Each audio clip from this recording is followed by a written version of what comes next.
Yo, guys, what up, what up, what up, what up, what up? We're here, we're live. Things about to kick off right now. Things about to fully kick off right now. It's your boy, Double H. We're rolling in 1080p. We're rolling in 1080p. Bump it up, bump me up to 1080p. Bump me up to 1080p. Bump me up to 1080p. So, guys, it pops off. This weekend, it all pops off. Yes, I'm doing the previous pre-match analysis, all that lovely stuff. All that stuff is going to be popping up very soon. But we're going to just go through each of the games and try and make out just exactly what is going to happen in this thing that they call the Euro 2020, man, because it's all popping off. Everything is popping off right now. Everything is popping off right now. And we're just going to break it down match by match, game by game, and we're going to have a discussion about it. We're going to have a nice, beautiful discussion about it. And obviously, we've got our guys in the Hangouts. Remember, guys, like the vid, subscribe. I'll try and keep my eye on the live chats as much as possible. If there is anything you desperately want to say or any comments you want to be made, I will read out the dubs. The dubs will always get priority. Those super chats, we call them dubs right here in the comments crack. They'll always get the priority up in that piece, man. So, guys, without further ado, man, we're going to break stuff down. So let me just close all these freaking windows, man, and then let me give you guys exactly what you came in here for. Because, guys, this is where things get real. No offense to the group stages, but this is where things get slightly real. So I want to roll first with Wales against Denmark. I think that's going to be the first game that pops off. Wales against Denmark. I think we need to put some respect on Bill's name. I'm going to put some respect on the Welsh. But you know what? I've got to shout out to Abdul. Because I believe that there is a certain narrative out there that needs to be corrected. A certain narrative out there needs to be corrected. Now, we call Wales the punch above their weights merchants. You know, these are the guys that punch above their weights and so forth. But I have to give a shout out to my guy, Abdul. Because your boy Abdul put me onto some game with regards to the population of Denmark and Wales ain't that different. So Wales, I don't think you've been out here telling us that you've got 5 people and 6,000 sheep that roll up in your crib, in your country, but maybe that is not exactly 100% true. So with regards to this game, I think that Denmark should edge them, but something tells me Wales could be in for an upset, man. So, Abdul, you look at Wales against Denmark, man. I mean, what are your thoughts there? Wales, Denmark. You know, the thing is with Wales, man, they are the biggest passion merchant team I've ever seen. Like Gareth Bale, he literally went on 1 year a gym membership at Tottenham just to warm up for this competition, bro. You know, if that doesn't tell you something about how much they're burning to make a good run in this, and to be fair, they have a good running in. If they beat Denmark, you know, they can easily, but they have a decent path to the semi again, you know what I mean? So for me, actually, because we don't really get to see these teams play often, you know, it's a bit tough to say. But the thing is with Wales, I think they're getting a bit too ahead of themselves, because their win against Turkey was a good performance, but everyone beat Turkey. Even Switzerland, they said. So you're saying Denmark are going to pimp slap Wales? Mullers. 4-0, 5-0? What are we trying to say? 8-2. 8 what? 8-2. No, relax. Nobody's getting Barcelona here, man. I don't see any Llorente or PK in Wales' team, man. But my thing is that, look, are you saying that Denmark shouldn't be fearful of Wales? Because because you say Wales are passion merchants, kind of say that Denmark are a bit passion merchants, obviously with the whole Eriksen thing, and everybody wants them to do well. Denmark can now become everyone's second favorite team because it would be a real beautiful story. So can't you argue that Denmark are probably more passion merchants now than Wales? The thing with it is I'm interested to see how the game it outfolds, because the thing with Denmark is defensively we are rock solid. I don't know if you know this, but we have conceded the third least XG of any team out there. So the third least like chances. Abdul, do I look like a who scored merchant? What the hell is XG? If you You tell me played XG Finland is and that Russia, man. expected nonsense, man, I'll flip to relax. Yeah, bro. but it's facts. Like This that just goes isn't to a prove. Dragon Ball Z episode. This is not a Dragon Ball Z episode, bro. All right, but my point was that defensively we've been rock solid. You know what I mean? So in my team, yeah, I'm in Denmark. I feel like defensively we had like we can stop them because the thing is, who do they really have? No, Like they have Damsgaard. No, look, Damsgaard is money. I'll give you that. Damsgaard, that's been one of the most impressive players. and not just that, HH, we also create a lot of chances. The thing with Denmark is that's always been our problem is we don't really have someone to take our chances. You know what I mean? I don't know if you know this, but Denmark have the most shots in the competition, most attempts on goal. The problem is we just haven't. What'd you say? Paulson. Yeah, but the problem is we just haven't been taking them. So I think like we should win tomorrow if the game unfolds as I imagine it to. It's hard to explain, but if we don't commit any stupid, silly mistake, we should be winning tomorrow. So let's just. But my thing is that HH, as I if said, Wales no, beat us, look, it's an upset. Denmark should win. No, they should win. I'm just saying that you would be extremely foolish going into that game assuming you should win.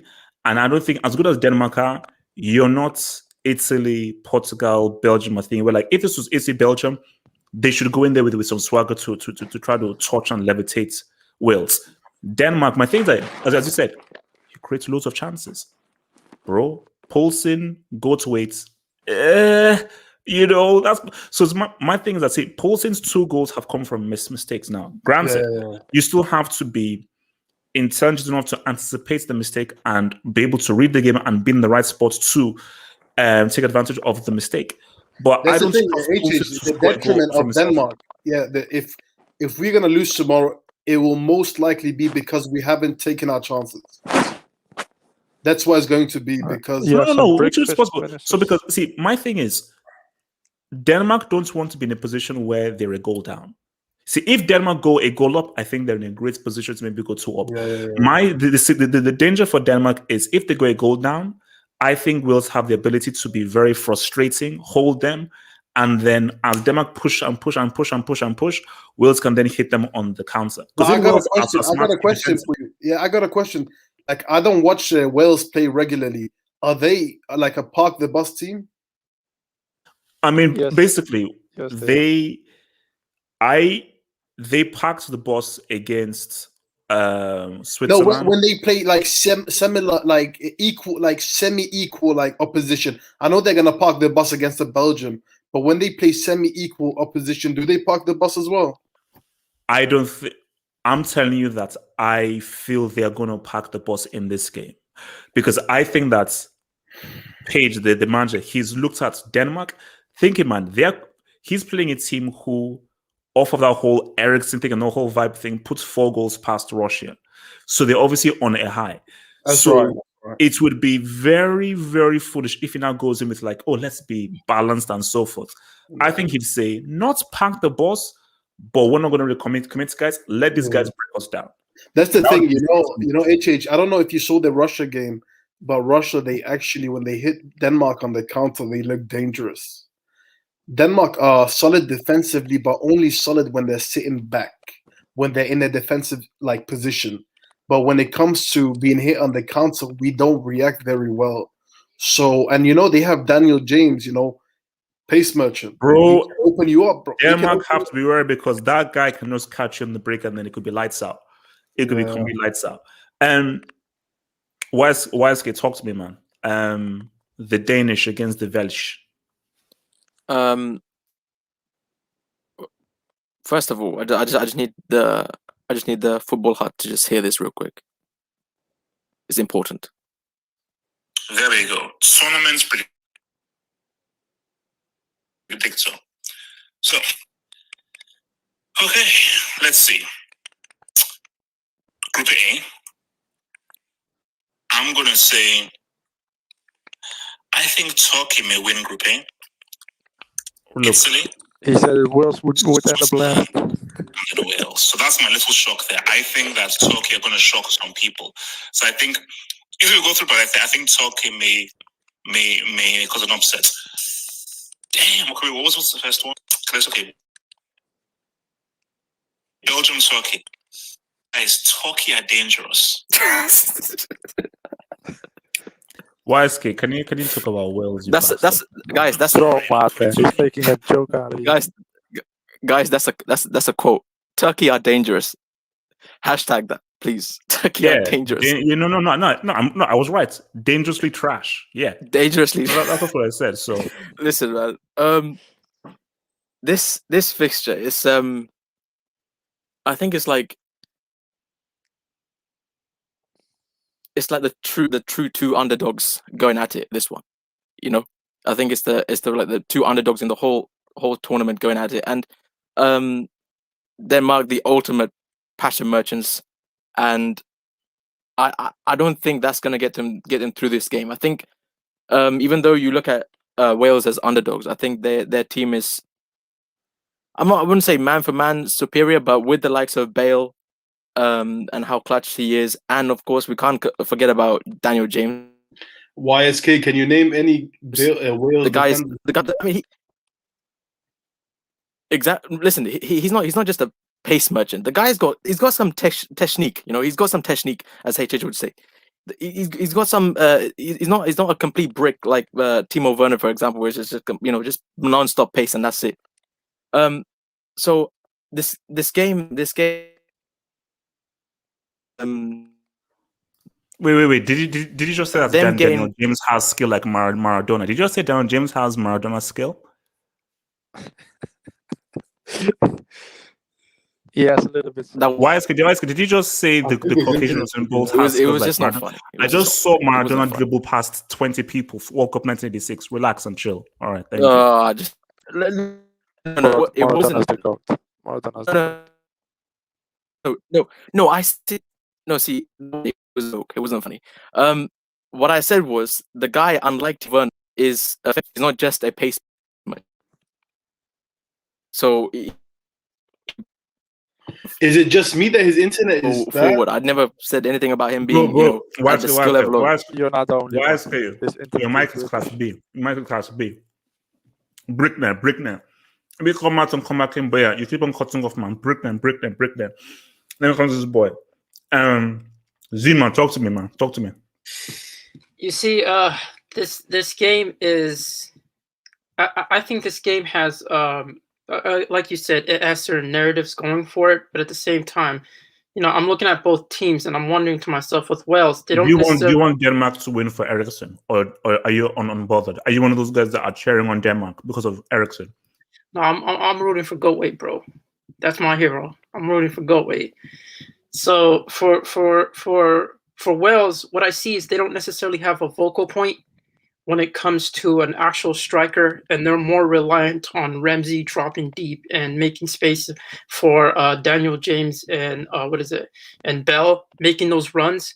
So as long as Denmark is able to keep a tight defensive position, and they're not able to give them enough space where they could run onto them and actually overpower them and outpace them, I think they'll be in a good position. The only problem with them is with Denmark, their attack has no.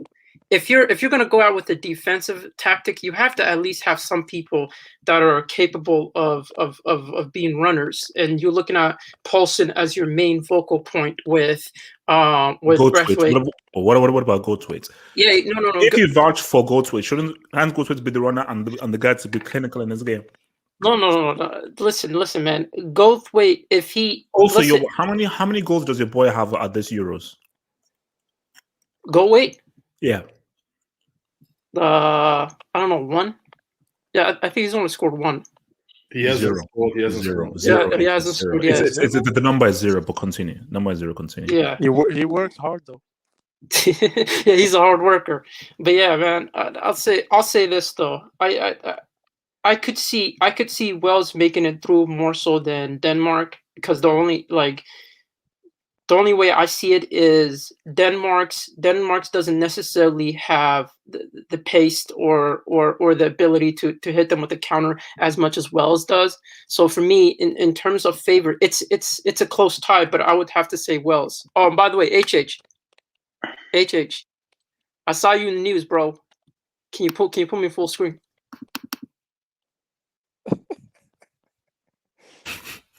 You looked Put me in full screen, bro. Yeah, man. Relax. Put me in full screen. No, relax. Is that the BBC? Call. Yeah. Will's chemistry, team cohesion, passion. I think that's what's gonna take them far. Call, are you talking from under your duvet? No, I'm saying Will's passion. I said, team are you cohesion. talking? Your mic sounds like you're either in a rack or under your duvet. Your mic sounds very muffled. Can you hear me? Okay, just talk. Just talk, man. Talk. Can you hear me, guys? Talk, man. Yes. Okay. All right. Wales team cohesion, team chemistry, and I have a feeling having a player that he's not only world class, but like he's kind of like extraordinary world class. That could really make the difference in a game like this, because Denmark don't have that extraordinary world class type of player. But what I will say, we have a Champions League winner, bro. Who is that? AC. Andreas Christensen, say his name. Andreas Christensen, say his name. And say you know, HH, the funny thing is, no one is commenting on Wales' defense. Like, why? No, like, they have a shit defense. No. They can be. Wales can frustrate them. So my thing is that if Wales go 1-0 up and they now go full on Brexit defense, do Denmark have the individuals to cut them up and cut them open if they go like every man, woman, and child in defense? 20 shots. They let Switzerland have 20 shots. I think it would have. They have some tall strikers on the bench in Denmark. They could put in some crosses. I think in terms of the midfield battle, I would personally go, if Eriksen was playing, I think Denmark would win the midfield battle. I'm going Wales, HH. I'm going Wales. I don't think Denmark. It's like how do you say this? No, it's like something tells me that, because it's funny how they say passion mentioned. Something just tells me that Wales are gonna cause a bit of an upset. I just like because I just see a scenario where Wales take the lead and Denmark now have to get back into the game and they can't break down Wales. Wales, are you putting into consideration that Empadu got a red, so he's probably not going to be available for the next game? Trust me, no. That really Denmark just will miss. They will miss their chances. They'll just miss their chances because they'll put every man, woman, and child back in defense. But on paper, in this game, I think the bookies are going for Denmark because they just seem to have like the kind of more quality players than Denmark. But I think we're all forgetting that I think Bill is the difference in a game like this, So I'm gonna go with a Wales. I'm gonna say 2-1. Wales 2-1, yeah. Wales 2-1 Denmark, yeah. Yeah, who else wants to pop off in this? Who else wants to pop in? Anyone else? Let me talk. Safon, talk to me. I'm having a 2-1 Denmark. And respect. One of the main reasons is because the game is in Amsterdam. It's where I live also. And the Danish, they have a special relationship with Holland and Ajax. A lot of Danish players come in come into the Eredivisie and playing the Eredivisie, obviously, like Ericsson. Actually, no, Also- that also crowd in the support past, like could be Louter. key. A The lot crowd of support could be Danish key. players. Sorry? So the crowd support in Amsterdam could be key because I just know that Denmark definitely, and Holland definitely. had the whole thing. They're gonna be a lot of the Dutch people. They're gonna support Denmark for sure. What's the Especially- capacity especially tomorrow? because in Amsterdam, like I said, the Danish players, they have a real connection with the Eredivisie. A lot of players in history and still do. Danish players come to the Eredivisie and play here in Holland. That's the first thing. Second thing, Denmark are technically a better team. Also tactically, I think that defense is strong enough to hold up those Wales counter attacks. So they're probably gonna play with 3 at the back like they did last time against Russia. They began with the 4-3-3, and I think they play 3-4-3 or 5-2-3 at the moment. So I think they will keep that. Gonna keep that 3 at the back with Christensen, Kier, and who's the third one? I forgot who was the third one. But they're gonna play like that, and I think Højbjerg is gonna play a key role to help his defense, and I think he's good at it. So So why? What score did you say you're going for? 2-1 Denmark. Yeah, 2-1. 2-1 Denmark. And I think Denmark have got an advantage because something happens to certain teams whereby they lose their star player and everyone seems to lose the fear after that. Yeah, So, exactly. for example, Liverpool, when they lost Coutinho, everyone else stepped up. And you can see that in Denmark, everyone has sort of stepped up and there's just no fear anymore, you know. So, And I have another thing. The Wales defense, the central defenders, they are real slow. They all play in the championship, I think. But my thing is that do you and trust those Brathwaite? attackers of Denmark No, are no, real but quick and real technical. but my thing though is this: do you trust Brathwaite or Poulsen to be clinical? Yeah. Or rather, That's the problem. if Wales, my issue is to see if Denmark score first, it's lights out. Because if Wales score first, specifically if let's say it's 0-0 and Wales score like in the 60th minute or the 55th minute, so now Denmark now have to now break down Wales where they're just going to send every single men behind the ball. Can they break them down? I think so. And why I say so is because Denmark, they have this guy on the bench, Cornelius, really tall striker. He played for Atalanta in Italy, and he's really good with his head. So when Wales will go 1-up, I think they will get him in, and he will score a header. I think so. I just want to say something though for the Wales defense. You said they're all a championship, but Joe I think they play in the Rodon championship. to be honest, Joe Rodon, like he plays for Spurs, like he's He plays quality, for Spurs, bro. and the other Yeah, one, Davies, he plays for Spurs as well. Okay.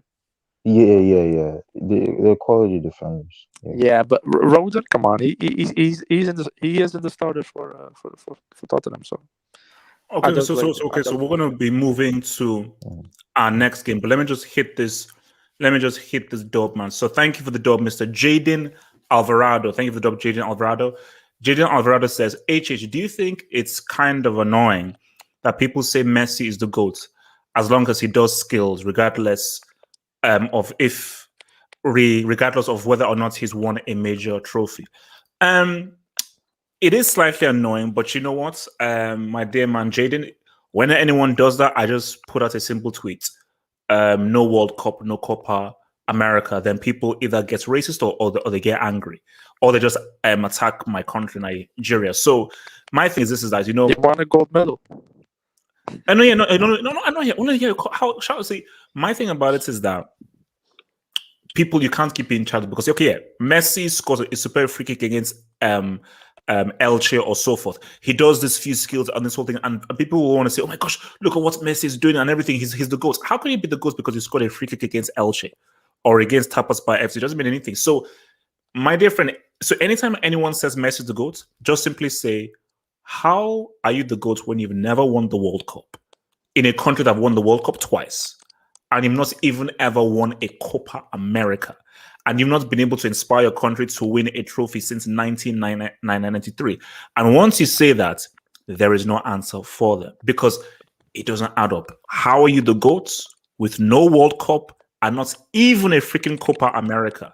So the only trophies that you've gotten are with a super stacked Barcelona side that were one of the greatest sides of all time. It doesn't add up. It doesn't add up.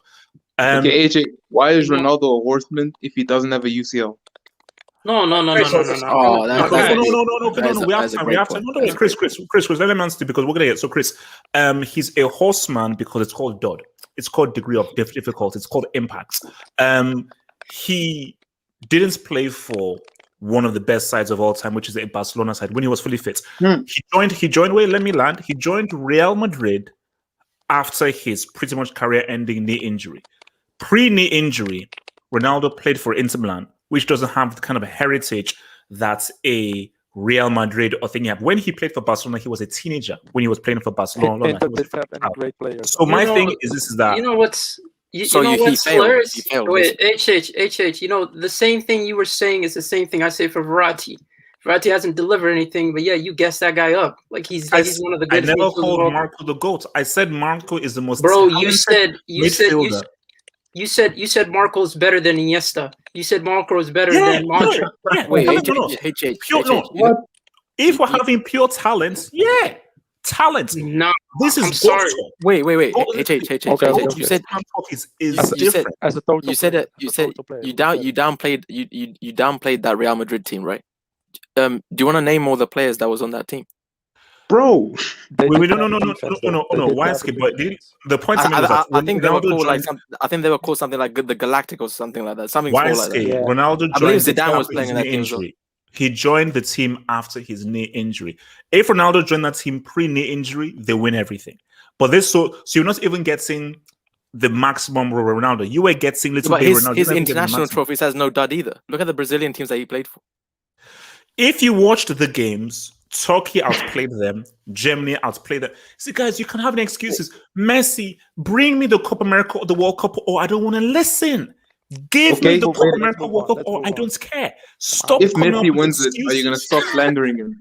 If Messi wins the Copa, are you going to stop slandering him, or you're still going to hold like? He'll find the excuse. He'll find the excuse. Let's be honest. No, Chris, put it this way. I want him to win the Copa America because I think that it would be very bad for football if Messi retires without winning anything for Argentina, because that would be really bad. See, if Messi retires and he never won anything for Argentina, oh my gosh, that's going to be real bad. That's going to be really bad. So for Chris, for his sake, I hope he wins the Copa America. I pray that he does, because if he doesn't, oh my Lord. You know what's the wild thing? I seen HH praise Hazard in this channel more than Messi ever. Like this guy's appreciation for talent is weird, bro. Okay, look, let's move. So the next game we have here is actually, so wait. Before we go, Osasuna, do you want to say anything on Wales Denmark though? Osasuna, I know that's you. Hello. Wales Denmark. Yeah. All I have to say is whoever plays Wales Denmark is going to be fodder for us in the quarterfinals. Wait, because there is a new hashtag. Semis minimum. Before we move on, semis minimum. No. Okay. Can I talk? Before we move on, this man called Osasuna right here, he swore to me. He told me De Boer is trash. He's crap. He is. He's useless. And you told me Netherlands would finish last in their group. I did not say that. I said 2 or 3 wins. Can I land? No, I would like to land. Let me land first. You made this shit up. There's only one runway. Let me land my plane first. Then you can land afterwards. Let me land my plane first. You told me, Hafok, trust me, put it down. Put money down. Netherlands will finish last. Netherlands are going to be crap. They're going to lose all their games. You promised me that. And here was I. And I said, you know what? He's Dutch. He must know an inside thing. Well, you know what? Maybe he's onto something. Osasuna, what were you smoking? Because he's not made me look bad. He's made you look bad because you were the biggest person that clowned De Boer. So De Boer is looking for you and Mourinho. You and Mourinho were the biggest De Boer detractors. You have to say it for yourself. Look, here's my thing. So who are you saying? Wales or Denmark before we move to the next game?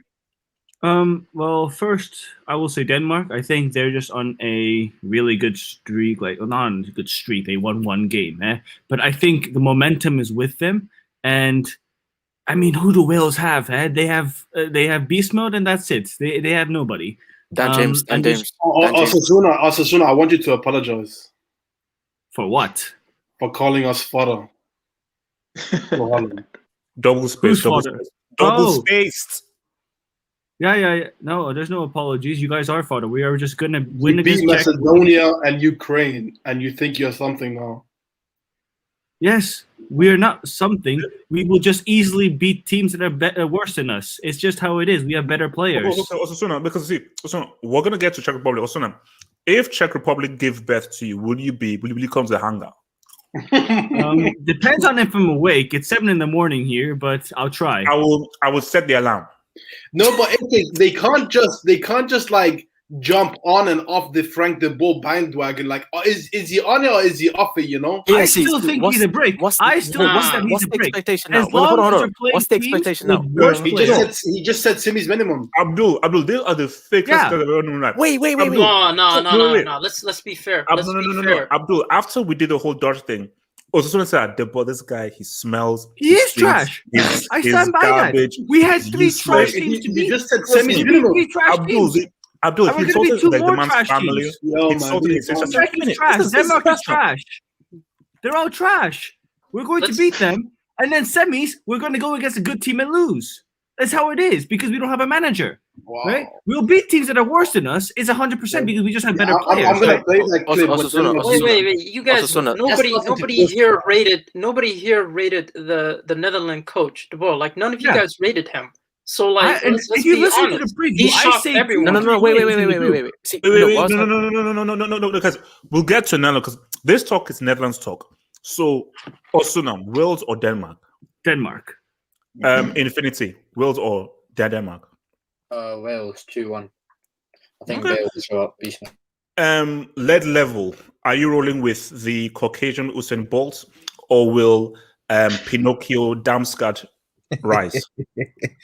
Sorry, side topic. HH is in the UK, man. So like this Matt Hancock stuff is funny. So just bro. Hey, Red Devil, easy. How is it okay? You are the country health secretary. You spent months upon months saying you can't touch, you can't breathe, you can't go with anyone. And you are the health secretary. First of all, this is basically like what's it called? This is basically like Slither. With Sharon Stone and Michael Douglas. Basically, you're doing like sins, like cheating on your own wife and stuff like that, full on adultery. And he broke the rules. And wait, you don't have the audacity to step down. You're still keeping your job, bro. No, listen, hold on. It's simple. Man said clap for NHS, and man was clapping cheeks. Simple as that. Like it's just simple as my place. What he was clapping for, so you can't hate. He just. So what do you say? Wales he just assumed he was doing what we were doing. It's just so I'm gonna go with Denmark. I actually think that I've got the momentum. You're going against your own United player? Have I ever rated Daniel James? Yes, you have. Yes. No, I've only said Daniel James has been good in the context of talking about Eden Hazard, Timo Werner, and maybe Ousmane Dembele because of his injuries. Possibly. I think of the 3. I think possibly. I'm not sure. I can't confirm that, but certainly the first 2. I still think Daniel James having better tournament than Eden Hazard anyway. With that, is that to the panel? I agree. You're sick in the head, but continue. So, but just to summarize, I just think that there is a buzz around Denmark now, and to be fair, Denmark do have a good squad. I mean, I think people seem to think that Belgium outplayed Denmark in that game, they didn't. Like Denmark have played Belgium for most. The issue is, the issue with Denmark is that do they really have any? What? I'm speaking to the other guys. Cameras on. Also, the issue is that they didn't have any clear finishes, and if you're relying on Braithwaite and Paulson to get consistent goals, that's going to be a problem. So, but at the same time, Wales, although you have Bailey, of Daniel James, I don't necessarily think that they have consistent clinical finishes either. So I just think that the momentum passion is Denmark, and I think that's why they'll go through. All right, let's move. Let's move. So, what are we looking at? Italy, Austria. Do Austria don't have a chance, man? Let's keep rolling. Do Austria really have a chance here? Really? Go next game. Okay, No chance. So nobody is saying Austria have a chance. Nobody is giving Austria a chance. Not even a single drop. They have a chance. Like everyone has a chance. Yeah, the real question is who's going to start in the middle? Is it Locatelli, Barella, or Verratti? Who's going to start? No. I mean, look. I mean, They can start Daniel as James much in the middle and they'd still win. No. As much as Verratti's going to start. I think he's going to start. I just think Barella's going to be benched. No. I can almost guarantee you that he's going to go with the lineup with the first two games. He won't start Verratti. I think he will go with that.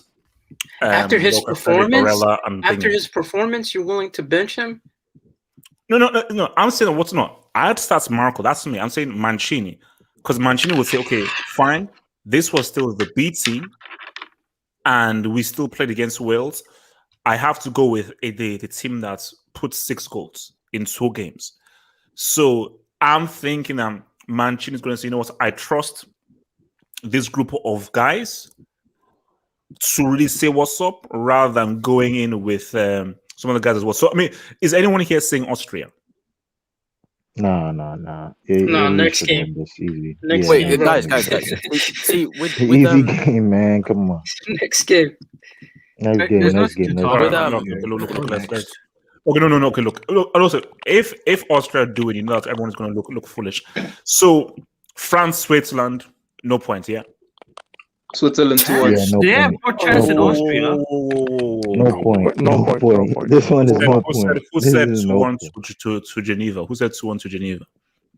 I mean, Hungary got Who said 2? Wait, see, let me. Who said 2-1 to Switzerland? Slam dunk that one. Slam dunk. I think it's gonna go extra time. Extra. Okay. Why? Okay, why extra time? Explain. I just don't think. I have a strange feeling that this France team will struggle to break them down. But how good are Switzerland defensively? Are they a kind of side that can hold France for 90 minutes? See, I don't think they'll. I didn't see much from France in the German game and also the Portuguese game. Or the Hungary one. Or the Hungary game. Yeah, or the Hungary game, yeah. Where they didn't look like a team that can strategically break a team down if they're playing a very low block. It's now because of Benzema. No. See, hold on. Easy. We're now we're going back to slandering Benzema. No. That wasn't me. Okay. I didn't say anything. At least guys, relax. Unlike some other people. That goal doesn't count. Unlike some other doesn't count. That goal doesn't count. It was offside on the eye test. So the way most of France on 2 goals. Oh no! Talk. I didn't say anything. Yeah, I didn't say anything. Just talk. Just let me talk. So let him land. See, with France, they haven't been able to break teams down. The goals that they've scored has come from, I don't know who's making that noise, but that's really pissing me off now. But the way in which they've got their goals is from key passes from the likes of Pogba and Griezmann. they haven't been able to break a team down. So I think I have it for a strange reason. I think that Switzerland's going to play very, very pragmatic, and they're going to sit back and sit back and sit back. And I just think maybe they can break. I don't think it'll go to penalties. But I think it'll go the distance to extra time. I just have a strange feeling. The thing about France is that France are moments merchants.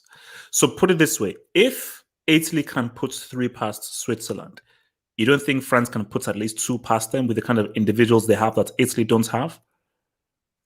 Switzerland, they let 3 in. That's not how football works. No. That's not No. I know. That's an easy thing to say, isn't it? I know it's more complex than that, but what's those 3? Again, it's all about matchups. So maybe Switzerland will be a better matchup for Italy, and Italy are playing in Rome. Before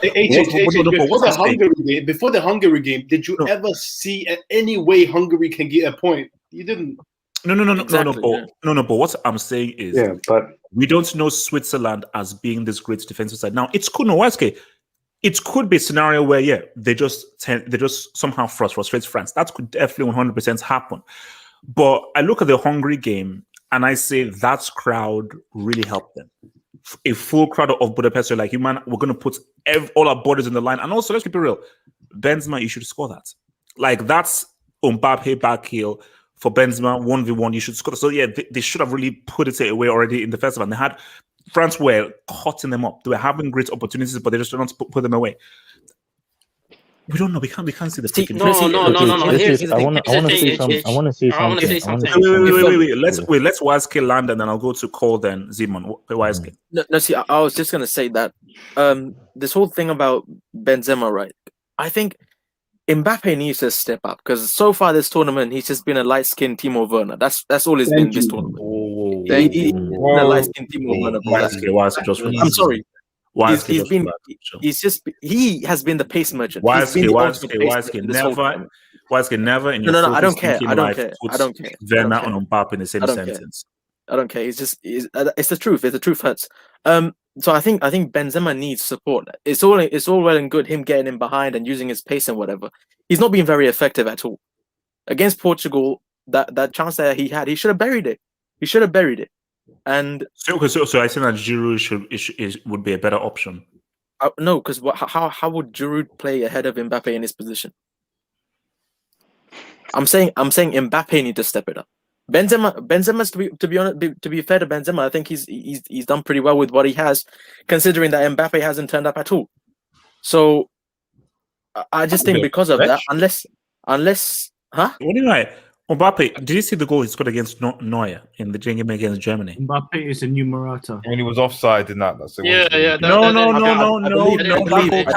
goal counts. I'm sorry. That goal counts. It doesn't count. I can't see it. That was a money goal. Sorry. It doesn't count.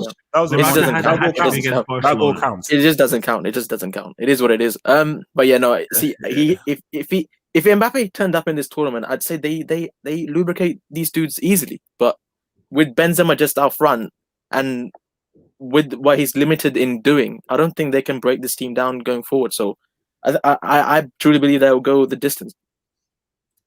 I said it'll go to core. Yeah. So what I'll say is that I think that Kingsley Coman can add something to this team because they're playing with a lot of inside wingers, you see. Players who could just play inside. They don't have wingers who have pace, who can dribble, who can at least cross the ball inside the box and give Benzema that kind of crossing goal type, score from crossing goal. So I think Kingsley Coman could bring some type of unity to that France team in terms of his width and also the pace and kind of So who do you bring Coman to replace? Coman replaces who? I'm sorry to say this, but personally, I think don't. Don't. No, but I'm serious. I really think he should come in for this guy, yo. I mean Mbappe, bro, because core. Is it core? This is why, guys. This is core. This is why your class B and class A. No, I'm serious. No, I'm serious. What is he doing though? What is he doing? You cannot give me a footballing reason why Kingsley Coman, who is talented, should replace a guy called the Prodigy. Okay, AJ, so let me tell you something. World Cup winner. That you don't replace a 19-year-old World Cup winner. So I don't know where we're smoking. Okay. Can I tell you something? Prodigy. But you World do. Cup winner. But you Yeah, can't why is he replace a killing seal me? flop. A seal flop. Prodigy. You can replace him. I know. He's got a World Cup. I know. He's got a World Cup. I know. Cool. AJ, can I ask you a question? Yeah. Cool. Talk, man. I know Chris will come to you. Talk. Well, no, but you're missing the point that Mbappe is more of an inside winger who scores, already, and he relies on his pace, right, to score goals. You see, so the thing about him is he's not more of a guy who like what Koeman can do is like he can give you good crosses from the wing areas. You see what I'm trying to say? Mbappe, I don't see him as that type of guy. I'm sorry. It's just that's not the type. He's more of like a guy who like he wants to also score and join in the goal scoring with Benzema. You see, so yeah. Z-Man, talk to me, man. Yeah, listen, man. I haven't been that impressed by this French side. In fact, I think they could be get out because let's. People say this. Okay, honest question: how impressive were France in 2018? Apart from the Argentina game, how impressive were they? Apart from the Argentina game, they weren't that impressive. To be honest, they won the World Cup. No. What I'm saying is in this tournament particularly, I'm looking at their fullbacks, and I'm saying to myself, this is the easiest way to damage them because look at this. The majority of teams struggle with France because they try to go central. You don't go central with France. You beat them out wide. And Portugal exposed them for that. And for me, the fact that they have their left back injured and the fact that they don't necessarily have a competent left back in the sense that even their backup got injured in the game. So for me, they could be get at if you get them through the flank. In majority of teams, I've seen like this French side is not that. We almost make it seem like they can't be stopped. I think they can be stopped. I think if you go instead of going centrally, if you go out to the flank, you could easily beat them by putting in crosses and by actually putting their defenders in a one-on-one situation. Now the thing is, the only thing that will help them is can Switzerland do that? So are you saying Switzerland could do that, or this is for other teams like a Portugal? No. I'm saying what I'm saying is I don't see them going long. I don't see them. I could see them losing in the next round. Now Switzerland, I think they have more than enough quality, but I do think they could be got at. So then maybe because next round they most likely face Spain. So you see Spain beating them in the quarters. Yeah, I won't be shocked. Yeah. The only problem, the only problem with that, Enrique. Zeman, who is Spain's starting striker? Well, Morata's getting there we go. But again, like I said, if you saw Spain's front line, they've all majority of the times instead of going centrally, they've gone all the way out wide. And the thing with Sergio Busquets coming in, it helps their distribution in terms of flank play, and you saw that in that game. In that Spain game. With regards to France, but speaking to France, are Switzerland doing anything in this, or they're getting touched? No. They're losing 1-0. Yeah, they're getting knocked out. I agree with that. That's what I agree with. AJ, what's the difference between Cristiano doing a step over and Mbappe doing a step over? When Cristiano does a step over, it goes out for a goal kick, or he passes sideways or backwards. So wrong. It's just pace. That's it. That's no. I know. I told you. I told you. So he did a step over and he miscontrolled it and it went out for a goal kick. So that's a fact. So guys, question, HH, how many goals does Ronaldo score from open play compared to Mbappe? Not that I'm saying that Cristiano is, but I'm just as a stat. It's funny, Red Devil. I was just about to read the same point. No, let me answer. Yeah, just answer it. So one was a tap. Actual stats, by the way. One was a tap in. So the question was from open play. I'm not. Wait, can I answer? That tap-in was a great counter-attack, which he started. So. Can I answer this guy's question? One was a tap-in. Provider more than a goal scorer. One was a tap-in. The other one was basically one goal. One clear, clean goal. that he scored against Hungary. The other one was a tap. Play. The So- rest, so the rest okay. penalties. So So how many Mbappe has? No. Red Devil, better question. How many has he scored in a World Cup knockout? Christian, how many? We'll talk. This is a Euro There we conversation. go. Yeah. There we go. Nobody wants to have that conversation. World Cup. No one wants that convo. The context. How many World Cups has he played? I think Mbappe in one World Cup gave I mean, you. we could talk about 3 World Gs. Cup. We could talk about CLs. And Yeah, stuff 3 like Gs. that. First Like, World Cup, guys, 3 Gs. you know, First World Cup, not 3 that. Gs. Yeah, 3 yeah. Gs. 3 Gs. I'm not Mbappe- hating him. I'm actually. is clear. As a I'm teenager, actually he's defend- clear. No, He's no, clear. but I'm here to HH, defend you've Mbappe. I also actually think He's clear. Teenager, he's clear. no. What was Cristiano doing at you've 19 years also- old? He was you've- losing a freaking Euros in his own backyard against freaking Greece. He was losing a Euros to Hercules, Persephone, and Medusa in his own background. That's what he was doing at 19. That's what your boy was doing at 19. Guys, He was winning a the freaking guys World Cup. did He's lost clear the as a league title to freaking Leo, man. teenager. Lost the league title to Leo. So, man. so moving on swiftly. So, next game. Let's see. Let's do Yeah, a bit. we'll- So I want to look at Sweden, Ukraine, Sweden against the Klitschkos. Now, let me do this. Look, shout out to your boy. Who the heck is typing or eating, man? Shout out to your boy, Isaac. See, Sweden.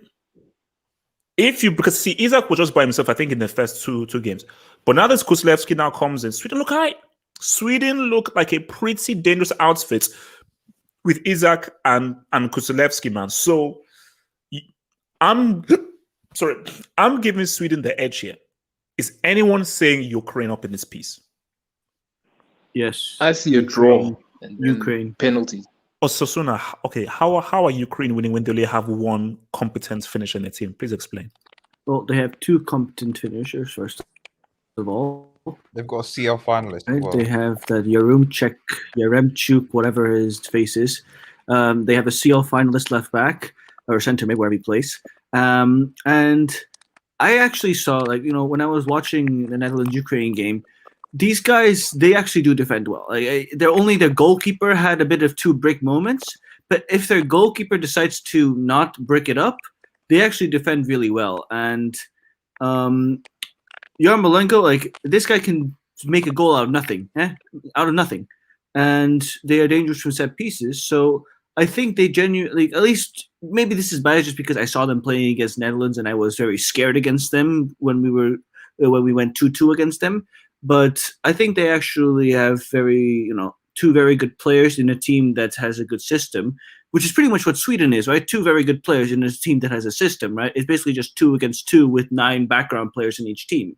So we'll see. I think it's going to be very even, but I think Ukraine just have a little bit of the edge because I rate Yarmolenko actually pretty well. The guy can really create a goal out of nothing. I don't know if Isaac has really scored a goal yet. No, he hasn't, boy. He's looked good, though. He's looked good. I mean, Yeah, he has looked decent. Is everyone else saying Sweden, or is someone saying Ukraine instead? I'm going Sweden. Honestly, Isaac is about to make a move in this transfer window, bro. Probably Sweden. Yeah, Isaac, Sweden. he's making a big move this transfer window. yeah. He's making It's a like big move. No, yeah. I mean, no, like I it's think. like Will's Yeah, I think down. I mean, maybe we can talk about that in terms of which players do you think are going to be able to make the big moves when they're running. So, I mean, Infinity, are you saying Sweden or? Well, I'm hoping they lose because they knocked my boy Lewandowski out, but I think Isaac and Forsberg are going to be too much firepower. They just Wait, did he say Forsberg? wait. Does he play for Sweden? Yeah, he does. Yeah, he does. Yeah, but he's trash. No, I think Well, he scored all their goals. He scored all their goals. He scored the. Forsberg has 3 goals. Yeah, He's the only one. 3 more He's the goals than reason why- Mbappe. he's the Yeah, reason why- isn't that more than How Mbappe? many of them were from open play? How many of those are from open play? Oh, he scored the open Where's play. Hazard? Most of them. Where's Two of them. Hazard? Does he? That's a good question. Leave- He has more goals than Hazard. Hazard and Mbappe combined. Leave Eden alone. Leave Eden alone. He has more goals than Hazard Let me and start Mbappe right now. I combined. mean, I know Joe, I'm they're not looking going for to. him. I know, relax. I know I'm not He's McDonald's to. advertising. Hey, let me land. I know we're not going to Portugal, Belgium, mates, but Cristiano, I'm warning you. If you score a 95th minutes penalty to knock out that, I'm going to find you and I'm going to fight you. You've been warned. Score from open play, you cheap ass fraud. If you score a winning goal in the 97th minute from penalties, I demand this guy is removed from this tournament as Wait. a fraudulent, How would as a your reaction? bank How would your robber, reaction be as if a fraudulent Hazard cheating scored bank in robber, penalty? penalty, useless merchant, and soiling the great name of Ronaldo. So can I speak on before Ukraine, bro? easy, let me land. Easy, Can't wait for Hazard. easy. So let me know his jobs.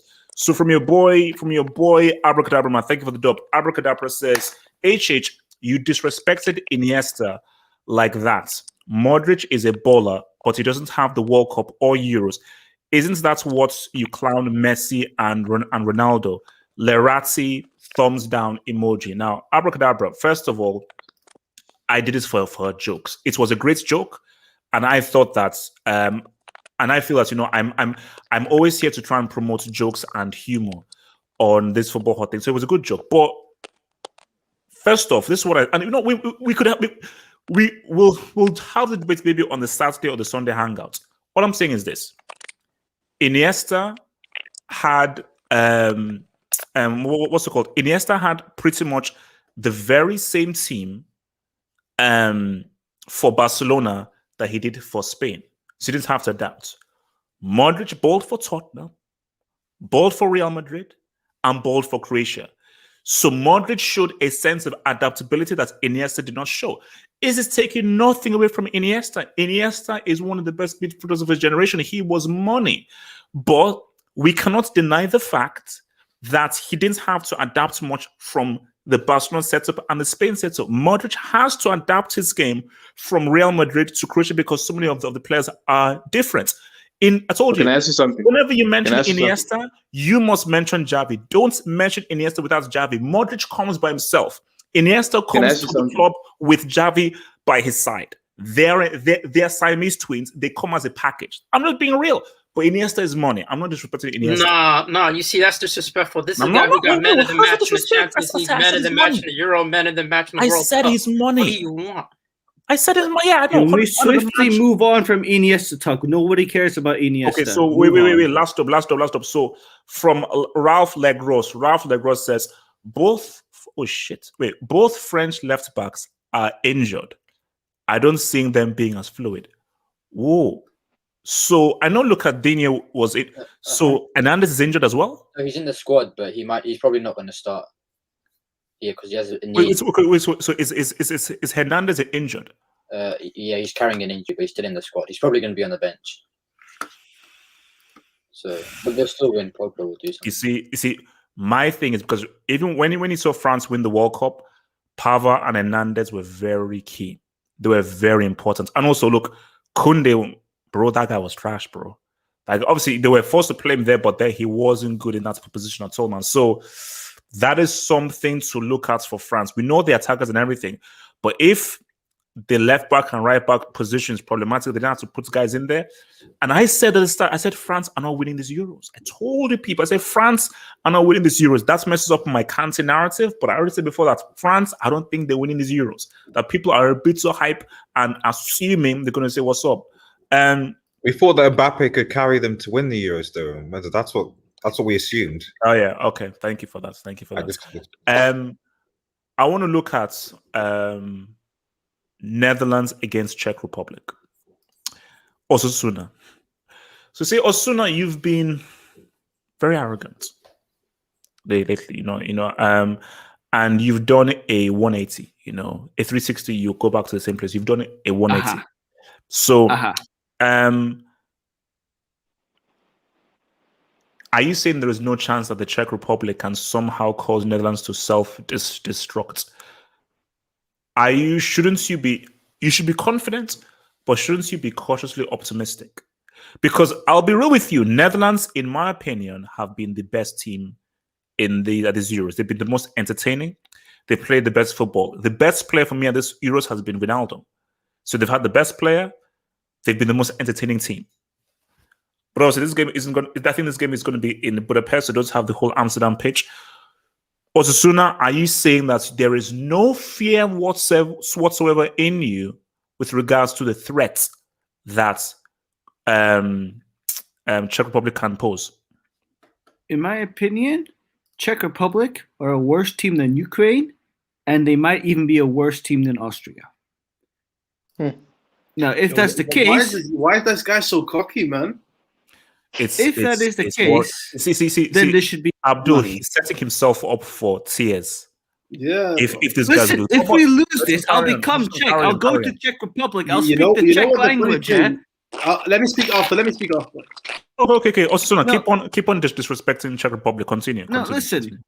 This is going to be a free 2-0 win. Free 2-0 win. We are going to win 2-0. It's going to be easy game. I am extremely confident. All right, like really, you shake your head and everything. I don't see how we lose this. There is no way that we lose this. If we lose this, something has gone horribly wrong. Either an individual has done something absolutely disgusting. Osasuna, stop, bro. You're giving me bad memories. Bro. Stop. No. But Osasuna, we've seen Netherlands. We've seen Netherlands with the history. Are you saying that there isn't a possibility for Netherlands to self-destruct, or how you're acting, for them to be so arrogant, so overconfident? That overconfidence comes them to bite them in the ass. You don't see that as a scenario? No, I really don't. I genuinely don't see how we lose to Czech Republic. Like, who do the Czechs have? They don't have a player like Yarmolenko. They don't have a player like Alba. Who's going to score a goal against us? Unless Stekelenburg throws the damn ball into his own net 3 times, we are not going to lose the game. Like, this is an easy win. I don't know how we got this. Like, we were meant to play against Portugal. Everything was pointing to us playing against Portugal, but the stars aligned, and we got the easiest draw to the semis, right? And I'm staying by my point. De Boer is a crap manager. He is. But these trash teams... Wait, hold on. Okay, so if Portugal had beaten France, then Netherlands would have been in the other side of the draw, or... No. It had nothing to do with Group F, or who came third in Group F. It had everything to do with Group D and E. If we needed exactly Group D to go through and Group E to not go through. And that's how we avoid the Group F third place. If both went through, or the other way around, or none went through, then we would play against Group F third place. But because stars align perfectly for us, we play against Czech Republic, and we have the easy path. And as I said, De Boer, crap manager. I still stand by that. We played against 3 crap teams. We beat 3 crap teams. We're going to play against 2 more crap teams. No. I'm not going to let you off the hook, because I'll come to South Africa because I want to, because South Africa will Dutch as well. But no, I'm going to let you off the hook. Are you telling me those 3 games were purely just individual talents, and you're not giving De Boer any credits for those 3 games? I'll give him a little bit of credit. His 3-5-2 is working, right? I think that system is working, right? I still don't rate him. I still want to see how we do against the big team, right? I'm not going to say anything about it. I'm not going to rate him at all until we face an England or a Germany in the semis, eh? And if we don't even get there, he stays a brick for me, right? Like, think about it. If you lose to Czech, De Boer is a brick. If you lose to Denmark, he's a brick, right? So we have to just wait until he gets to the big game in order to rate him, because we can't judge him by these 3 games against 3 crap teams, right? It is just how it is. No, that's fair. Okay, Safwan, talk to me, man. Yeah, I don't know about this game. I have a strange feeling about Holland. They might underestimate Czech Republic. And the reason is that Holland have a very bad head-to-head against Czech Republic.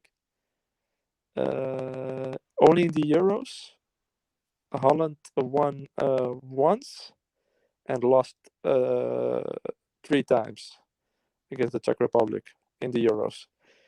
And also in the qualifiers of the 2016 Euros, Holland lost at home and away against the Czech Republic. That's only 5 years ago.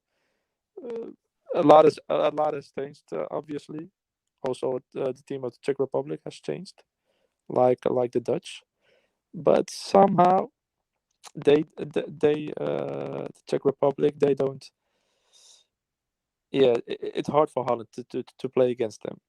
And I think it was a Snyder this evening on the Dutch TV. And he said it was because of the way they play. The Czech Republic is a very physical team, always has been through the years. Even when you look at their golden generation with Nedved, they also were physically very strong. They had Koller, was a very tall, big striker. But I mean, as well. the Czech of the Nedved, Jan Kola, Milan Baros days, and the Rosicki days, this team is nowhere near as good as those No. dudes.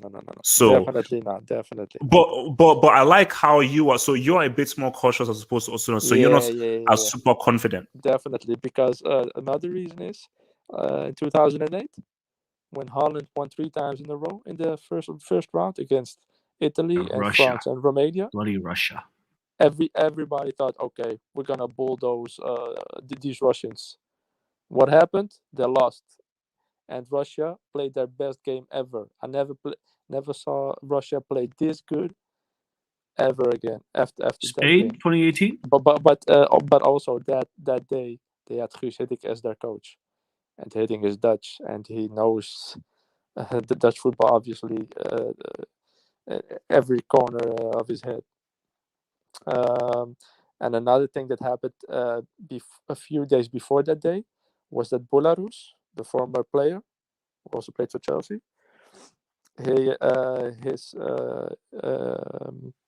his wife was pregnant, and the baby died before it came out. So that also helped. They were mentally a little broken down before the game started. That also helped Russia to win the game. But somehow this game gives me a little bit of the same feeling as that day 13 years ago. I mean, I haven't heard any news about a miscarriage in our team so far, man. No. Yeah. So what score are you going for? What score are you going for? Even though all the things that I've said, they should win, and I must say it's going to be 2-1 Holland. Okay. Abdul, you wanted to give your take, man. Abdul. Yeah, for me, I don't know. I think I watched Netherlands against Macedonia, and had Macedonia had a half decent striker, they would have scored at least 2 goals. Like they scored 2 offside goals, if I'm not mistaken, and they hit the post maybe once or twice. Like, no, they have not been this great team. Ukraine almost came back, scoring almost 2 goals in 5 minutes. I don't know where this confidence is coming from. Beating some farmers, and you now think you can just roll over teams, man. Be humble, man. Especially like Osasuna, man. Come on, man. I thought better Are of you, Czech man. not farmers as well? Are they not farmers as well? You're right. You know, the thing They is, gave a lot of the chances. Czech Republic, really well. They played really well against Scotland. They had a decent game against Croatia, and they were unfortunate not to get anything against England. So I don't know. I wouldn't be sleeping on them if I was you, man. They can punish you. They can punish you, man. Like Macedonia almost punished you, and you know it. I said we look. Okay, Austria against Italy. We look at France, Switzerland, and Czech Republic against Netherlands. The highest likelihood of a shock, I think, is Netherlands, Czech Republic. I think Austria, Switzerland, it's doubtful. I think Czech Republic, there is a real chance that if there's to be a shock of these knockouts, it's Czech Republic beating Netherlands. That is very possible. But for me, it wouldn't be a shock, and I'll tell you why. Because no. It would be a shock. It would be a shock based off what we've seen in this tournament. But for me, I'm not reactionary. I've seen how they played up until this tournament. For me, like teams, they don't. No. We have to. I will always judge you based on what you do in a tournament than what you do in friendlies or qualifiers. So obviously, when we saw them in friendlies and qualifiers, we're like, oh no, this guy's going to be trash. But once you've now begun in the tournament, you've now played like this, I'm like, okay, no, forget what happened before. Based on what we've seen of you 3 games, okay, it's your position in these 3 games. That's why. But that's we why lost 4-2 to Turkey before this. Look where Turkey are now. Yeah, a lot has changed. My thing is it's all about what you do in the tournament, because I've seen many teams who were France 2006. They struggled to qualify for the freaking World Cup, and then you now saw what they did when Zidane came in. Germany, They almost Double H, they have double to go H. through the Yeah. playoffs to qualify Even for the Brazil O2 and World Cup, O2 and they didn't reach the Yeah. final. qualifiers. I'm not saying Holland are gonna lose. I'm just saying don't be as confident as you are because it could go the other way. It's not like a France Switzerland. You know, you're making it. Osasuna's making it out to be a France Switzerland Austria. Yeah, Italy. no, he's not. He's on It's crack. not He's on crack. He's on crack. Okay, wait. Let me hit this dub. So thank you for the super chat dub from Whimsical Thought, man. Thank you for the dub. So Whimsical Thought says, Hope, guess who missed the penalty against Germany that denied England a place in the 96 Euro final at Wembley? Yep. Larry Gareth. Southgate, yep. I don't know. We will get that because Southgate. that game has many narratives. We'll get to that. Says that my Gascoigne should have been in a final. Oh, the narrative for Tuesday is tasty. Yeah, Gascoigne was literally inches away. I think it was Shearer who put the ball across, and Gascoigne was literally inches away from actually putting the ball in. But yeah, like that narrative of Southgate, he missed the penalty for England at Wembley against Germany, 1000%. That is going through his mind.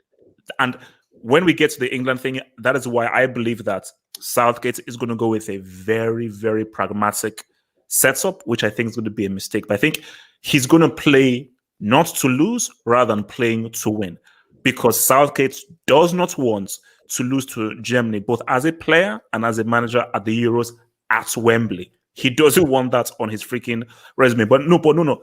The narrative for the England-Germany thing is huge, because let me say this right now, because me, Red Devil, we all live in England.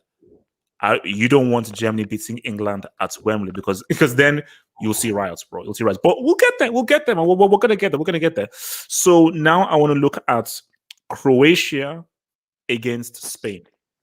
Can I say one thing about the Czech game? Okay, very quickly, go for it. When it comes to penalties, Holland is fucked. Because No, Czech we're Republic, screwed. Don't go penalties. 20 penalties. They took 20 penalties and scored them all in knockout games, in World Cups and Euros. But what's his name? Is Tim Krul, isn't he? Is he still on the bet? Is still a second keeper? Yeah. He's on the bench. Yeah, just throw him on for the penalty. We'll be fine. No. You know that it only works once, right? No. Yeah, but You never at least know. You never know. it gives yourself, because you don't want freaking like 50-year-old Stecklenburg in as the keeper for the penalties, man. So look, man, I want to so Croatia against Spain. It's going to penalties, 1-1. Here's my thing. See, my thing is, I can see how you could give Spain the edge in this. I can understand how you can give Spain the edge in this. My issue with Croatia is, okay, let's break down Croatia. They were not impressive at all against England. Because you say, okay, good defense and so forth. Boom. Czech Republic, you should beat them. You should beat them. It was a BS penalty. That was a stupid BS penalty. Yes, he elbowed him. That penalty should not have been given. No way. Are we talking about France's penalty against Portugal? Wait, that was a clear penalty. Like Mbappe was held back. No, Clear wasn't. penalty. No, he wasn't. No, he wasn't a penalty. That was simulation. Yeah, That was simulation. I know. World Cup at Mbappe should 19. get a red I for know that, man. World Cup 19. Teenager, 17. World Cup at 19, Diver at 22. So He pressed the guy button. Dritch. So my thinking is that I don't know whether Modric can do it all himself. Morata needs an exorcism. We know this. He needs an exorcist. And here's my thing. So disturbing news about how Morata and his family have received death threats. And Luis Enrique, I am making this appeal to you. Don't start Morata. Leave him on the bench. The best thing you can do for Morata, like, you are just being stubborn. If you're like, no, I will stand by him, I will defend him. No. Start Gerard Moreno. Don't put Moreno like on the right wing or left. No, he is your main focal point, your main striker. Put bodies around him, and that gives you the best chance for you to beat Croatia. Because I think Spain should beat Croatia. Croatia, for me. I think Spain have this, man. I think Spain have this. I just think that Croatia, as good as they are, way too reliant on Modric. I just think this team, they peaked in 2018. They reached their pinnacle in 2018, and I think a lot of these guys, and I think Mandzukic is a massive miss. He's a massive miss. None of these strikers can do what Mandzukic can do. What do you guys say, man? Oh, can I go? Hard. Yeah, Zeman, I'll go with penalty. Yeah, I know. You go. Okay. I know. Zeman. Okay, for me, listen, man, Croatia have Modric. You can't underestimate his playing skills. But the problem is, you can't depend on that front line of Croatia. You can't depend on them. The thing about the front line of Spain is, I think Enrique is going to go with a front line that he went in his last game, where he's going to go with Sarabia, he's going to go with Morata, and he's going to go with Jad Moreno. Now, the thing about Jad Moreno is he adds that mobility into the front line in terms of they're more centrally based. Like their front line attacks centrally, and not to mention the fact that Sarabia is really good at creating wide, and Koke makes those last-ditch runs into the box. So from an attacking standpoint, they've been threatened. Like they've created the most chances, the biggest chances at the Euros, and not to mention the fact there's still no, too many passes, man. No, They need to be more direct. Their biggest problem have been their finishing. Now with the front three, the Slovakia game, they were a bit more direct. What I want from Spain is Javi, Iniesta, those guys are not here anymore. You don't have those pass geniuses. I get that culturally, Spain is a team that likes to move the ball around and again go centrally. Play the ball direct. And can I get Traore up in this piece? No. Can I get Traore up in this piece? Here's the thing. I felt like for the past 2 games, they have been missing Sergio Busquets. Because what they need is an anchor, a person who has the vision to dictate the game from deep and able to play between the lines. That's something they've been missing in terms of directness. And I feel like with Sergio Busquets, they have that player. They have that player that can actually put on those type of performances. Now, one thing they didn't have in the past 2 games compared to their most recent game is the fact that they had a front line that actually takes shots instead of trying to funnel it through the center.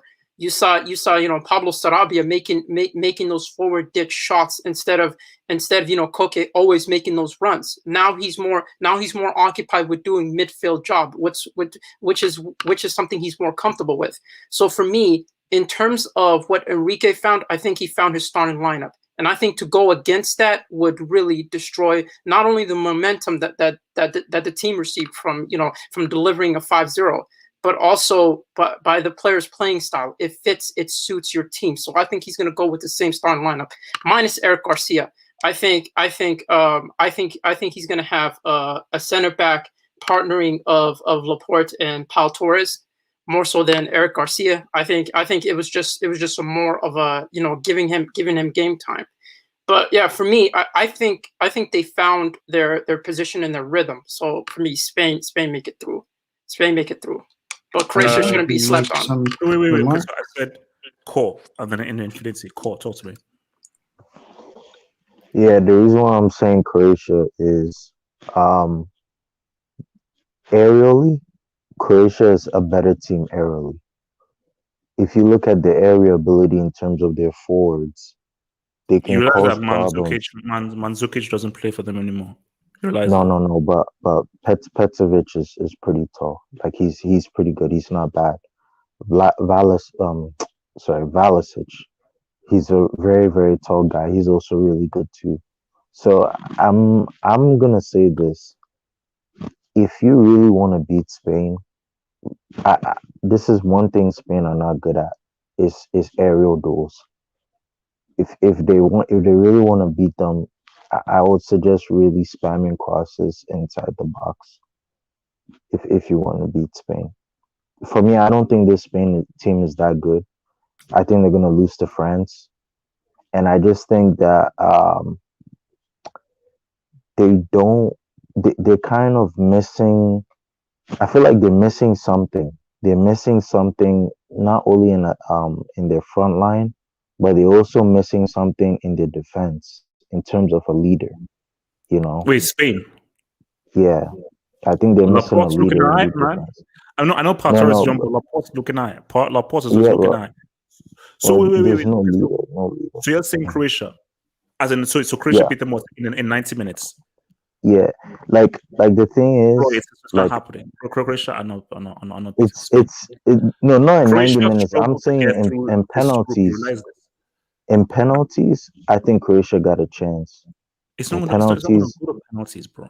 Because Croatia I are not think going to so. be able to defensively hold Spain. Like Croatia will come out and play, and I think Spain will be able to cut through them. So this won't be a case of how defensive Poland or how defensive Sweden were. So once you give them space, Spain will actually be able to like Croatia reached their peak in 2018. I just don't think they have the even Croatians know that. No, like look, it's great that they managed to go through, and Modric is still doing his thing, and Modric will still do his thing. Spain just it's a good matchup for Spain. Chill. Let me hit these dubs, man. So from your boy Shane Schubert, I think of the dub Shane Schubert. He says the streets need a Germany-Netherlands semi. Could get wild. They have history. Germany and Netherlands have history, but Shane, it's gonna be. Don't count on us now. That's for me. Let's keep it real. From a footballing point of view, objectively from a footballing point of view, I think that would be an amazing semi-final. Germany, Netherlands, how they play, that would be great for football. That would be because that would be a very exciting semi. Because Germany, we know they attack. Netherlands, we know they attack. That would be a great semi-final. So I think the streets and the people, yes, want a Germany-Netherlands semi-final. How likely will it happen? Not very likely, because Shane, I'm gonna have to keep it real with you when we get to England, Germany, man. And Netherlands guaranteed to make the semi. Let's just not assume, because I'm not freaking Osasuna, man. I'm not assuming the Netherlands are making that semi. So very quickly, guys, how likely do you think a Germany-Netherlands semi will happen? Not likely. England is beating I them. think England's going to beat them, to be honest. Osasuna just messed it up for us. To be honest, England is beating it's Germany. not happening. It's not happening, man. So Infinity. I'm being objective. Wait, I know Infinity. Wait, did you predict Germany to win at the tournament? Didn't you? I plead the fifth. How you didn't come up like this? You cut him off guard. Let me get another dub. So from your boy Whimsical Thought, thank you for the super chat dub. Thank you for the dub. So Whimsical Thought says, how's the narrative of a Real Madrid player, Modric, stopping the Spain team who do not have... Let's just rewind this. So Whimsical Thought says, how is the narrative of a Real Madrid player, Modric, stopping the Spain team who do not have a single Real Madrid player? How bad will Enrique look then? That's an interesting... It would be so good. It would be so good. Why would it change anything? Croatia is a different country from Spain. Modric is not Spanish. I've been waiting for that, Jim. No. But my thing I've been waiting for that. Imagine this narrative. Croatia beats Spain. Modric has a man of the match performance, and he scores like a superb world-class goal to knock them out. Yeah, what does that matter? He's not Spanish. Enrique would have to step. But it doesn't matter, though. Why does that matter? What does it matter? No, it matters. How does that matter at all? Because look, let me tell you what. No. Let me tell you something. I get it. The optics is just too bad. Mm-hmm. It's just the optics of like, it's such a big deal. You need to take a Real Madrid player, and a Real Madrid player having a man of the match performance and instrumental in knocking your team out. Like, technically, it doesn't make sense, but just the optics of it. That's like, I guess maybe. No. It's street optics. Spanish newspapers would go to town on that narrative. They would go to town I on guess, that. Yeah. But can I speak on the... Hold on. I said I'll come to Infinity to talk about this Croatia Spain thing. So Infinity. Yeah, I kind of agree with you. I think it's a good matchup for Spain. Basically, I think Spain, and they're always a possession-based side, and you probably need energy and like a high press to maybe catch them out. So I think Croatia will do that, and for the first half of the game, or for the first 60 minutes, they'll just be the better team. And I think they'll need to transition quick from like the midfield to attack, because Spain, they're never a team that relied on physicality. It's more of a technically skilled side. But I think also with this COVID and fixture congestion, they're just going to feel the tiredness and effects later on in the game, and the game plan will just go to will just mess up eventually. And I think the defense isn't too great either. Their ability is more in attack and midfield, because they have people like Modric and Kramaric. So near the end of the game, like the organization will probably just fatigue down as well. And I think that's where cracks will appear. And then Spain will probably be able to play out Croatia's press easy as well. And I think it will lead to more chances. But Moreno has to start, because Morata's going to break it, especially after the death threats and stuff. He's in there mentally. And I think, they might have to bring on Traore, because I think he might be one of the few who can match them with the physicality, and he's also probably a bit technically skilled as well. But yeah, that's it basically. Well, what score are you saying? 2-1 Spain. I think Croatia take the lead there. So anyone here saying? Can I say something? I would like. Okay, wait. Osasuno, go for it. I just want to bring up Croatia's history in this tournament. Ever since Yugoslavia split up, Croatia has qualified for every single tournament since 2004. Every tournament, every Euro, they have choked. They have choked hard. Euro 2004, they just had to beat England in the group stage to get through. They lose 4-2. Euro 2008, this is the craziest one actually. They score a 119th minute winner against Turkey, only to concede a 122nd minute equalizer and lose on penalties. Euro 2012, concede an 88th minute goal to, I think, PK or something, to get knocked out in the group stage when they would have gone through over Italy. And Euro 2016 concede a 118th minute goal to Quaresma. These guys have a history of choking in this tournament. Ever since they've existed as a country, they've choked in this tournament. It is their job to choke in this tournament. So I just have a feeling it's going to be the most unlikely people like to score in the last minute for Spain or something like that again. You just get that feeling because it's just their history, and they know their history, right? Most of these players were at Euro 2016, and yes, they maybe broke it in the World Cup of 2018, but this is a different competition, right? You might say, it's a competition. Your World Cup's even bigger. What's different? It's just you have the history that's in your head all the time, right? So I'm not saying anything that this could happen to Croatia, but I mean that this will happen to Croatia. But I'm saying there's a big possibility that they just choke it up in the last minutes again. So I think Spain in the end will take this, but it will be a very messy game, 1-0 or 2-1 in the end. Yeah, no, I concur, man. I just cannot see a scenario of Croatia winning this. I mean, anyone else wants to? Yeah, Red Devil. Red Devil. Go for it. Red Devil. So I don't know whether one of the things that people looking at the last game and now are saying, okay, Spain are going to do this and that. Personally, I think that game was rigged or paid or whatever, because that man threw the ball in his own net. I don't know what Dubravka was doing with it, but he literally threw the ball in his own goal. So if that's not someone must have paid. I genuinely believe it. Someone must have paid something because he threw the ball. I mean, like, he owns money. How the ball is going down? How Yes. do you manage to punch it into your net? That's what I'm saying. So I don't know how reliable you can take the game when one of your you literally got Red Devil. See, Red Devil, I will believe you if, let's say, it was like 1-0, 2-0. They got touched 5-0. They did, yeah. They got sodomized. So let's just keep it real, man. They did get sodomized, but this is the thing. You don't know. I don't know whether I have time whether someone spoke to someone and go like, guys, kind of just sort of, this is I put a high out on 5-0 or something. I don't know. What I'm saying is that it's difficult to take that result seriously because of how brickish Slovakia did it, and obviously what the keeper did. And then I wanted to show how Morata it was done. Gosh, Morata is just some. Is just I think is when I knew he was going to miss the penalty as soon as he put the ball. No, Red Devil. Before he took it, I said literally. I tweeted, said Morata, I double dare you.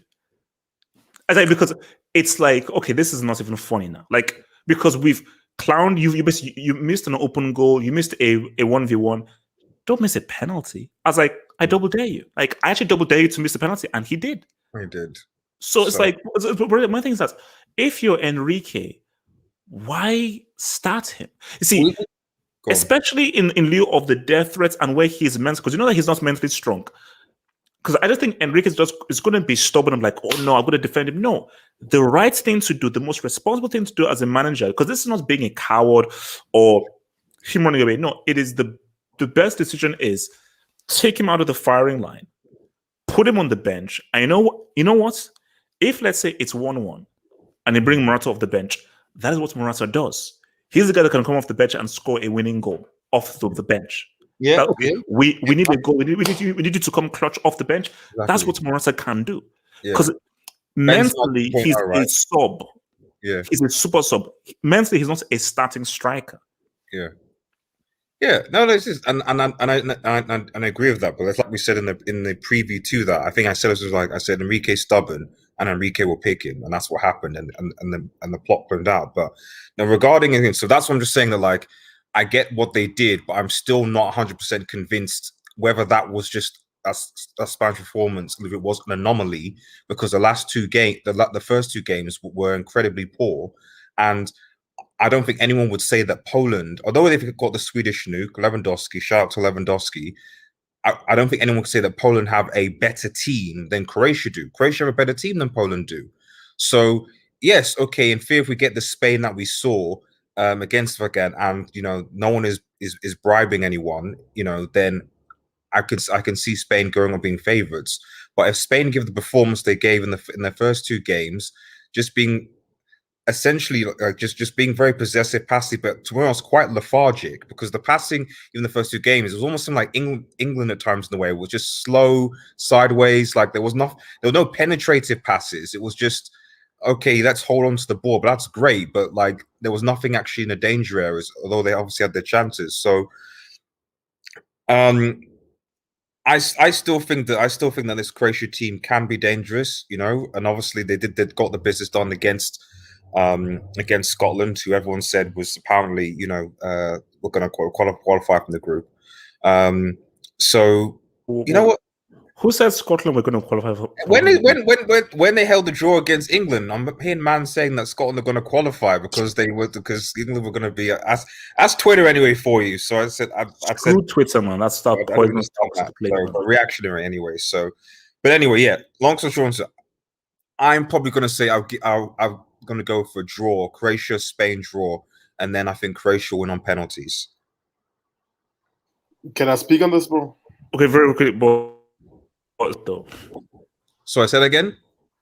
Because I believe Spain are going to win. If Modric drops a man of the match performance and inspires them to a win, you know we're having another conversation. Because I told you, I'm a dud merchant. So if Modric somehow inspires these guys to win over Spain, we're having another, because I don't think it will happen. If it does, we're having another conversation, and it's happening. Abdul, talk to me. You know, the thing is, usually I get called a brick, you know. That's normal for me on this hangout. But like, I highly disagree with what the majority of you are saying in regards to Spain's first two games. Because I actually felt like they played well. They just lacked too much passing. Yeah, but you wouldn't say too much passing. You wouldn't say that if they created enough. I understand what you're saying. They created enough. Yeah, but the thing is, the only reason why you're saying too much passing is because they didn't take their chances. Had they taken their chances, you would have said, all right, that's just how they play. And it worked. I think people are so reaction, like they're so, like if they they played better. They were more incisive in the Slovakia game. The passing was faster and there was more intensity in the Slovak game than in the 2-2 games. Yeah, how much was that down to Slovakia's brickness? Yeah. No. It was because they were missing Sergio Busquets. That's the thing. That's the one person they were missing. Let me finish quickly. The funny thing is, I remember the Sweden game, the first game, yeah. The commentator, after the first 45 minutes, he said, I can assure you Spain will win because they played so well. They played so well. And then by the 85th minute, when they hadn't scored, he started criticizing them. But you can't do that. You can't do that because you were praising them. And just because they don't get that goal, like all of a sudden they played horribly. No, they just couldn't take that. They just didn't take that chances. And that's why I've always said, I don't remember. I think I said it last time we were on here. Spain against a team that gives them a little more space, they will destroy. 6-0 still lives on for me. 6-0 wasn't a fluke for me because I know they can be dangerous when they're given space. Because let's be honest, That's not a good team, though. If you can only be good against teams that give you space, though. Let me finish. Sweden parked the bus so, like, they parked everything. Poland, the same thing. They were just playing for a point.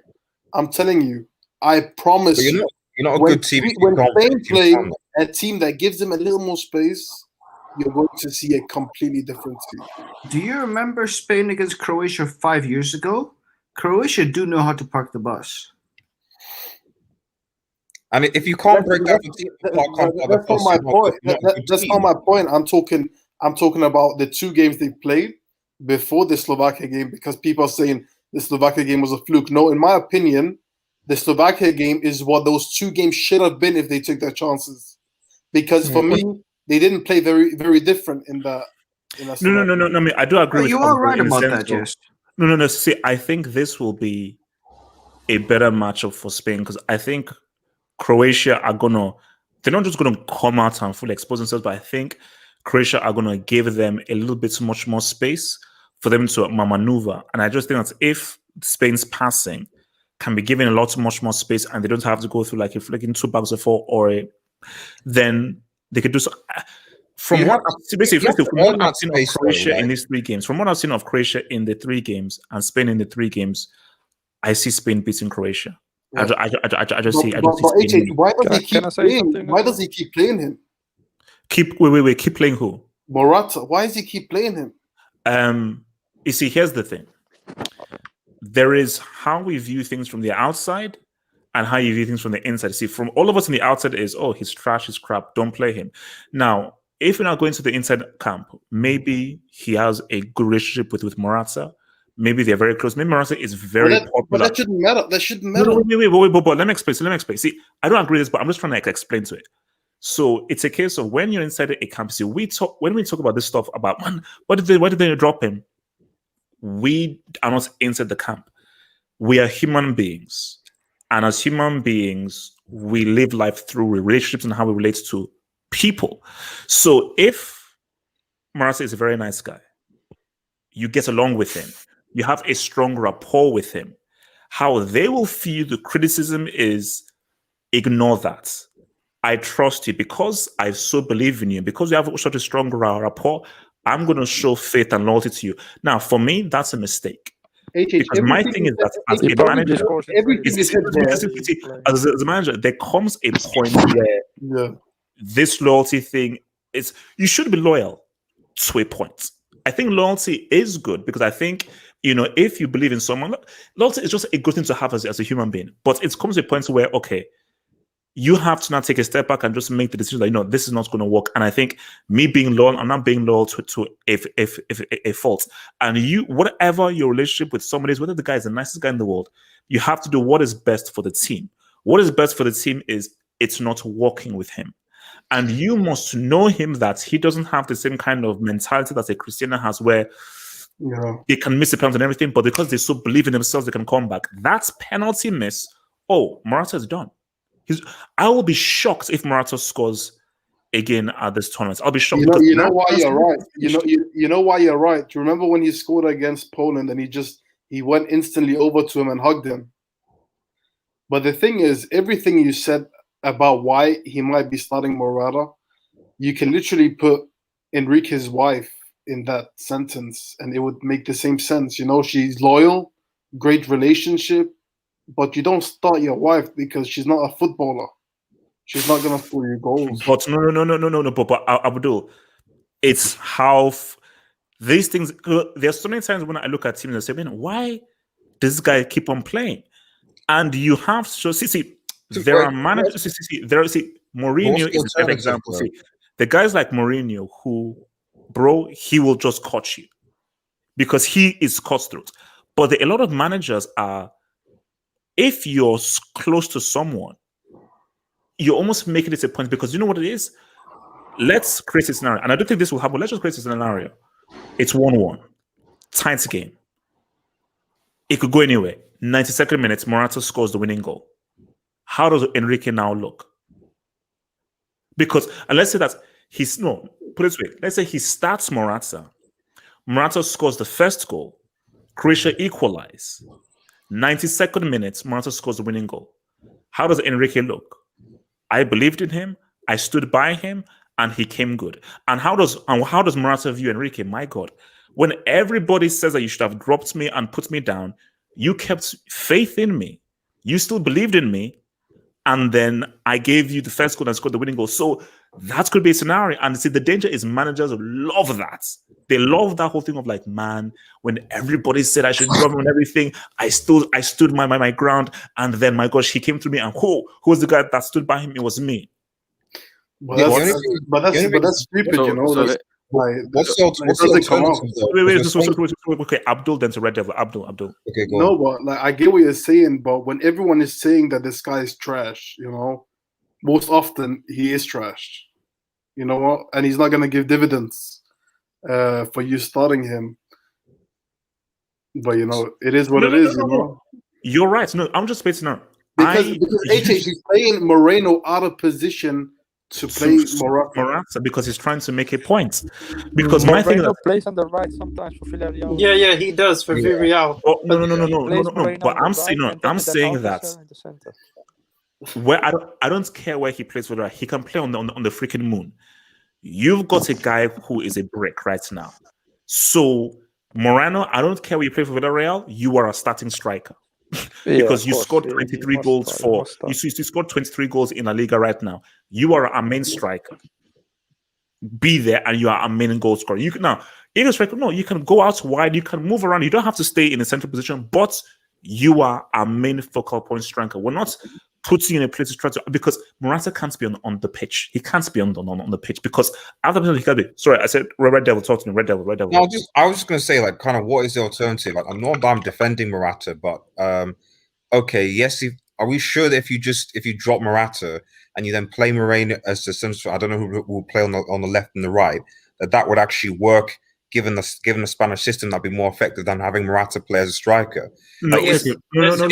Red Devil. My thing is that after that, even before that penalty miss, I still don't believe in Morata on a 1v1.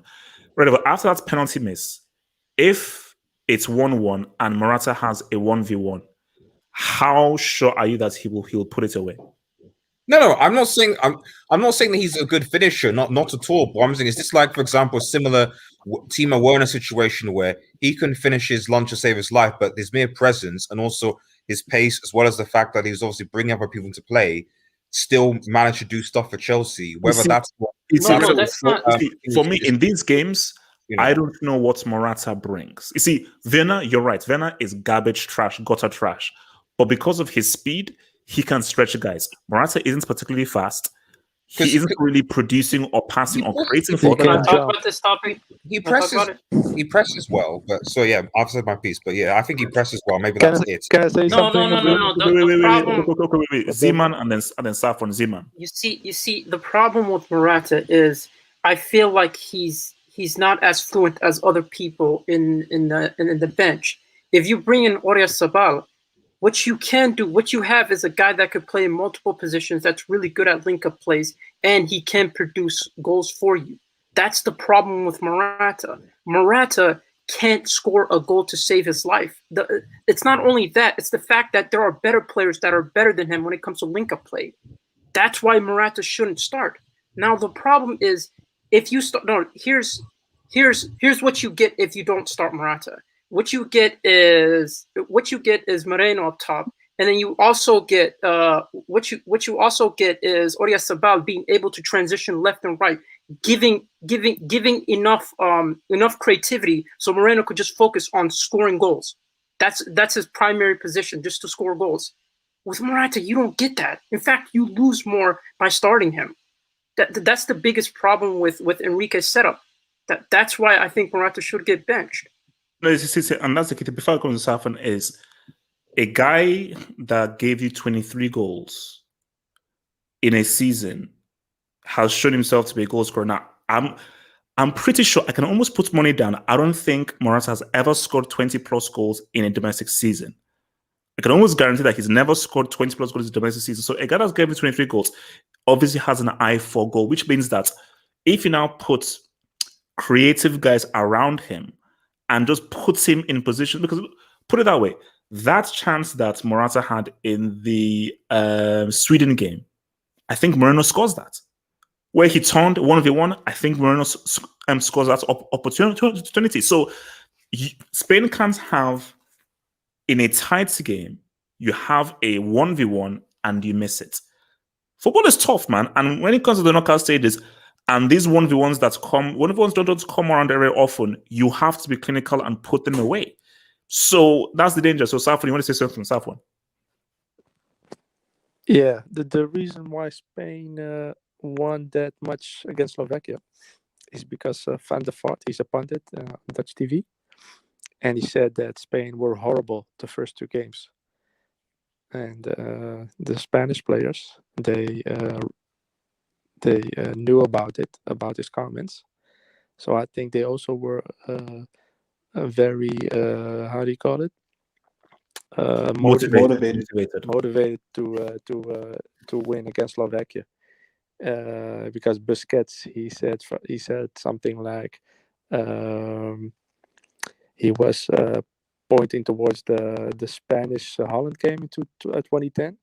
So he was just giving him a sign of he was laughing at him, something like that. So he made a comment. I forget what he said exactly, but I think that the comment of Van der Vaart motivated them to win big. Okay, so wait. Let me just take some of these things, then we'll then move on to the next game. So, from your boy King Gabani, thank you for the dub, King Gabani. King Gabani says, random public service announcements. Just a reminder that Man City owners can no longer send their kids to private school because. Let me start again. King Gabani, man, Lord. Random public service announcement. Just a reminder that Man City owners can no longer send their kids to private school because Pep needs another 300 million and still no CL. Proceed. Quick side note. If Pep gets Kane and Grealish for 5 billion and he also brings in Jeff Bezos at right back, Bill Gates at left back, and he plays what's the name of that Tesla dude as an attacking midfielder, and he still doesn't win the UCL, we've got to get him out of here. Like, we have to officially get him out of here. And that we have to just remove all those titles that he's won. Because you can't keep spending Earth's money. You can't keep going into the Earth's Federal Reserve for money and having anything. And also, by the way, weren't you the same guy that was crying that you can't replace Aguero, but you've gone to replace Aguero? Weren't you the same guy that said, no, we have no money, we are poor, we are like Oliver Twist, but you're now about to spend 300 mil? Pep Guardiola, I think he needs psychiatric help. I think he does need psychiatric help. So he's the biggest liar, man. He's the biggest liar. Abdul, he's a weirdo. There's no way anyone could defend him, man. No, the man is a strange way. It's like, are you a liar or do you just Messi? Either you're a liar or you just need psychiatric help. Or, like, no one can defend Pep, but I just feel like it's rich having Mourinho fanboys like being the ones to tarnish his name. That's just funny. Mourinho fanboys. No. This has nothing to do with Mourinho. The guy lied. The guy said that I have no money and I'm not spending money. The guy said that we cannot replace Aguero and replacing Aguero. He's obviously a psychopath. Isn't Mourinho a checkbook manager as well? Mourinho doesn't constantly spend the amount of money that Pep spends without actually winning a UCL. So no, Pep is the ultimate checkbook manager. That's a fact. And they both have 2 UCLs. He's never won a UCL outside of Barcelona. So we move. Your boy Shad Huddle says, thank you for the dub, Shad Huddle. Shad Huddle says, Modric is going to go down as one of the best midfielders ever. Sumi, maybe top 10. Bro, Modric might be top 10, you know. Like no, he Modric, you know what? He's ahead of him. He's top 10 easy. He's top 10. He's top 10. You know, Modric, he's Modric, like he's top. To be doing this at 35, you're top. Yeah, I'm a Barca fan, and I'm saying, guys, there's no yeah, maybe. I don't. See, no. When we do like our Sunday thingies, let's argue top 5. See, top 10 is just an argument. Let's argue top 5. Let's make the argument. Because the argument is at 35, he's still really good. You know, Guys, I don't no. This guy is still one of the best midfielders in the world at 35. He's still like the best player on the pitch at 35. What's it? So no, I'm just saying, like, on the topic of Modric, I don't think we've appreciated that goal enough that he scored. That goal that he scored was a thing of beauty, bro. I don't care about Sheikh. That whole that's like a hipster's choice for goal of the tournament. Modric's goal is goal of the tournament. That goal was a thing of beauty, bro. The ball. Yeah. Do you know what? That ball is coming Artistic. to you. That was artistic. And you're hitting it at speed with the outside of your foot and it's ridiculous. That's a ridiculous goal. It's a ridiculous goal. It's a ridiculous goal. And I think the Sheikh's goal, obviously they're basing on how far out it was. That's actually easy to do. If you can shoot on target, it's easy to do. If you can shoot on target, it's easy to do. Yeah. Modric's goal is a thing of beauty. That's easy to go to the tournament so far. If anybody puts Sheikh's goal as goal of the tournament, then you're a freaking moron. Sheikh's goal is okay. If a guy's offline and you just hit it, cool. The technique involved and the difficulty to pull off what Modric did is what makes that the superior goal. And for me, unless someone does something crazy, that's the goal of the tournament. So Modric could walk away with scoring goal of the tournament at 35 years of age. That's gonna happen. I'm just saying, bro. But you have to say it the right way. It's technique. Technique. Yeah. So let's go. Your boy Abracadabra. Oh God in heaven. So Abracadabra says HH, Morata or Yakubu. That's reaction miss. Yakubu, easy. Yakubu. He won a FA Cup with bro, it has to be Yakubu, bro. It has to be Yakubu. Wait, guys. It has to be Yakubu. This This guy Morata missed a penalty he wasn't even taking. How's that possible? You know it's deep when this guy's gonna think about it. You know it's deep when he's gonna think about it. Abracadabra, thank you very much for your. He knows it's Yakubu. Thank you very much for the job. But Abracadabra, just wait, you gotta say it. You gotta say it. Abracadabra, just for future reference, can you please never mention that guy's name again? Like Abracadabra, there are several other lovely players you could mention. Can you just never ever bring back those nightmares? Ever make it? And also, this is a PSA to people. Can you never mention his name either in the live chat or as a dub? And stop freaking tweeting me that freaking miss. What is wrong with you people? Are you sadistic psychopaths? The heck? We move. England, Germany. Lubrication. Whoa. By who? Who's We're looking at an England win. Guys, do you want World War III? Do you want World War III? No, guys. I'll be real with you. I think England are gonna, because basically it's so funny because see, guys are getting hyped because I'm so what's it called, red devil wise and everything. Because basically I was walking down the road and I saw a car with like English flags, like basically floating around everything. So basically, red devil YSK. Tuesday morning, let me say right now, save this vid. The front page, either Winston Churchill or a World War II bomber. Take your pick. The front page of the newspaper with a World War II bomber or Winston Churchill doing this and everything. Basically, it's do a pre-game at Wembley. Please, I pray that BBC. Is it BBC or ITV? I think it's ITV. It might be both. It might be both. Double H. You see, okay, pre-game at Wembley. Please. This is my thing. Can BBC please just have all TV rights for England's games? ITV is so annoying, bro. That's like an ad every 2 minutes. It's like an ad every 2 minutes, bro. Like, come on. Because BBC, they get it. See, BBC understand. And when you have Canadian characters, because BBC's coverage is stellar. Like how they hype you up is because BBC, if it's BBC, the first image you will see will be like, you know how you have that crackly sound and like basically like it's BBC. It's BBC. It's a BBC guy. Oh, thank goodness. Oh, okay. No. Let me just make sure it's Damn Nigeria. What I've seen here is BBC. TV schedule. No, ask me now. Wait. Let me. Wait. Because I wanna. Okay, here we go. Because I wanna make sure. Okay. It's bro. If yes, ITV could, it's BBC. Yes. Oh, yes. BBC. Brilliant. Guys, I swear to you, see, come the morning, basically, I can only say it's going to be like black. And you hear like crackers and basically you hear like, basically that's kind of 40s music, like you did someone or something. And then you basically see like you're gonna hear Winston Churchill speech in the background. And then into the fields, our great men, we'd write. It's going to be like World War I. And basically there'll be like a Nazi. Gotta be basically they'll have like a Nazi on the BBC thing. How much do you want to bet that you hear for Man and Country?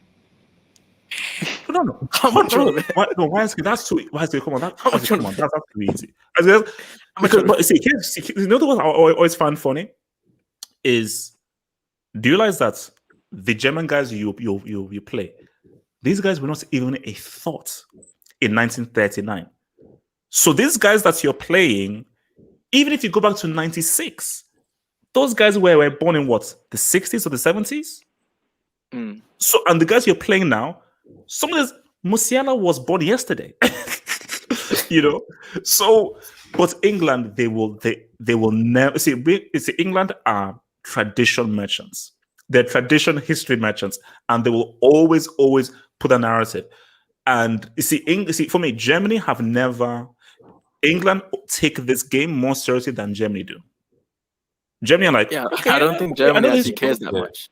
I've not heard one German just like speak out on it as passionately as English people. They care more about the Dutch, the Netherlands game than they do about the English. Yeah. That makes sense. This one, like, like it just. Okay, so let me come first to Red. So Red Devil, man. Look, see, my thing is, and I believe this. I think England are gonna beat them. Germany. You couldn't say win. You had to say it in a different. No. Because I just think that you like because I think a snail can say what's up to Hummels. So just to confirm, are you saying that like Lara Southgate is going to become the Gate? Gate is going to show. No, I'm not. Gate is going to show. Here's the thing. This goes back to what Gonzo said like earlier in his dub, because I said that if England play to win, they'll destroy them. If they play not to lose, then that is where Germany have a chance. Because if England have the right to line up and they have those speedy guys on the transition, Germany are screwed. I don't. Initially, I was like, he's probably going to go to back three. He's going to go back three, and I wouldn't be completely surprised if he did. But part of me thinks that now with Henderson back, who he really trusts, and with Declan Rice playing, I suspect he'll stick with the back four, but play Henderson and Declan Rice together. And then, as far as I'm aware, Mason Mount and Chilwell are still isolating from their thing, so Mount's not going to play. So that means that Grealish is probably going to start. So Grealish is probably going to play as number 10 behind. So really, it's probably going to be. Does he start Saka or Foden? I think he should start Saka, but I have a feeling he'll start Foden. He should start Saka, but I have a feeling he'll start Foden. Which I think is. It's a mistake. I don't think it's a suicidal mistake. I don't think it's not like Foden's been garbage or anything like that. It's not the end of the world, but Red Devil. A 19-year-old who has no fear and is a young whippersnapper who just had a man of the match. Saka is ready. I'm ready. I'm a bit more confident now that Grealish is going to start though, because at least you've got someone who can actually create and make things happen for the front three, and obviously you've got the pace of Raheem Sterling. obviously he's got some on the bench. The thing with Southgate in this game, with what you said with the history, because obviously they're going to probably show clips of like the last time we played Germany when the goalkeeper. No, mistake. The first clip they're showing on the BBC thing is Southgate's. It's basically the 96 game. Yeah, exactly. And then after, they'll just pan to like share. Perfect. They'll show the 96 thing and everything. The first image they'll see is like Shearer's eye. To do like a massive close up on Shearer's eyes. Well, I can't wait for Tuesday, man. I can't wait. Sorry. It's erratic. And then afterwards, You're just as old as me, man. The what's it called again? That's the thing. Yeah, they'll pan to what brought about goal line technology with that sort of Lampard ghost goal type of thing that was innovation. It's coming. This is like Christmas. I'm so excited. Because I am as excited for the game as I am for the coverage. Because see, wait, hold on. What guys don't understand is, you know how guys are saying, "Oh, like I want to have Micah Richards and Alex Scott. They're so good." I don't want them anywhere near this game. Yes, I don't want Alex. I don't want you guys. I want Lineker and Shearer in that coverage. Yeah. I want them there. I need them there, please. Lineker and Shearer. Yeah. No. So just then, so can't speak to the end. Like, I say something too. England can beat Germany. Obviously, they can. So and for me, defensively, Germany is still quite suspect. I don't think that that England are going to be as defensively exposed as Portugal were, and I don't think they'll be as necessarily as pragmatic as Portugal were, because Portugal didn't have the pace up front, to be honest, in my opinion, to go up against Germany. And to be fair to England, the defense hasn't been. I know people say, "Oh, you haven't played against City," but the defense has been that bad. They've been quite comfortable. They have no real issues, and the protection from Declan Rice, Space Henderson, has been fine. So, how much have they been tested? They've not really been tested. They've not been tested. But the thing is that, like, it's not like Germany aren't going to play like the way that allows him to. Obviously, maybe elaborate. So not going to play an outright number 9 anyway. They're not going to play an outright. Like Havertz is not he's effectively a false 9, isn't he? So, really, especially in that Portugal game, was really about the control with basically who controls the midfield. And for me, Germany get the advantage of this game if Joachim Löw starts Goretzka. I think Goretzka in that game causes England a lot of problems, but I don't know whether he's going to start him. I have a feeling he'll start Ilkay instead and bring Goretzka on. Jogi Löw will be mad. Jogi Löw will be mad if he doesn't start Goretzka in this game, because this dude literally saved your ass, because you were 8 minutes away from finishing bottom of that freaking group, and Goretzka literally saved your ass. And beyond him just saving your ass, this is the game you want Goretzka in, especially because you want an attacking midfielder who can attack England and do something in transition, which Kroos and Goodenhand, they can't run with the ball. Goretzka's guy that can run with the ball, I could potentially cause harm to England. And a dude that can just shoot from long range and everything against Pickford, who is a bit, But what do you call it? I just want to say, hey, let a man finish, man. I'll come to you when you let a man finish. Easy, Red Devil. Yeah, so I've been going for a while. So yeah, in conclusion, like. Okay, it's coming home. It's coming home. England. It's coming home. England are gonna beat. Germany. You know. Basically, if I'm still in England and England win the Euros, this will be me. This would be me if England win the Euros and I'm in England. That's me. That's me right there. I'm saying it for my life. I want people to be safe. They have to win. Talk to me. Oh man. Before you go, let me just hit this dub. So I'm all caught up with dubs and I'll give it to you. Let me hit this dub. Bear with me. Okay, from where we are. And so from Costly Awesome, who says the haram oil money won't make LSG and Man City win CL. God damn, Jesus, that's deep. But what I will say though is that actually, very quickly, guys, who will win a Champions League first, LSG or Lanlity? City. PSG. City. I can't answer that. It's that bad. I can't answer it.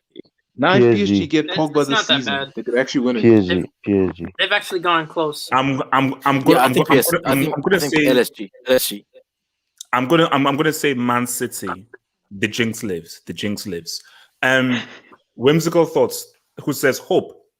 Please tell me how many match winners in this England squad did so about the German squad, and they still feel England will get the W. Germans thrive on pressure.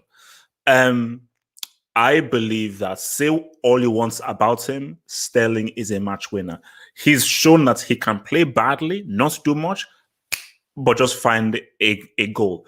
I believe Saka can be a match winner. You see, Saka is a new kid on the block that can do something. Hence why I say that Saka should be in there. Now, you've got Goretzka, you've got Kimmich, and so forth.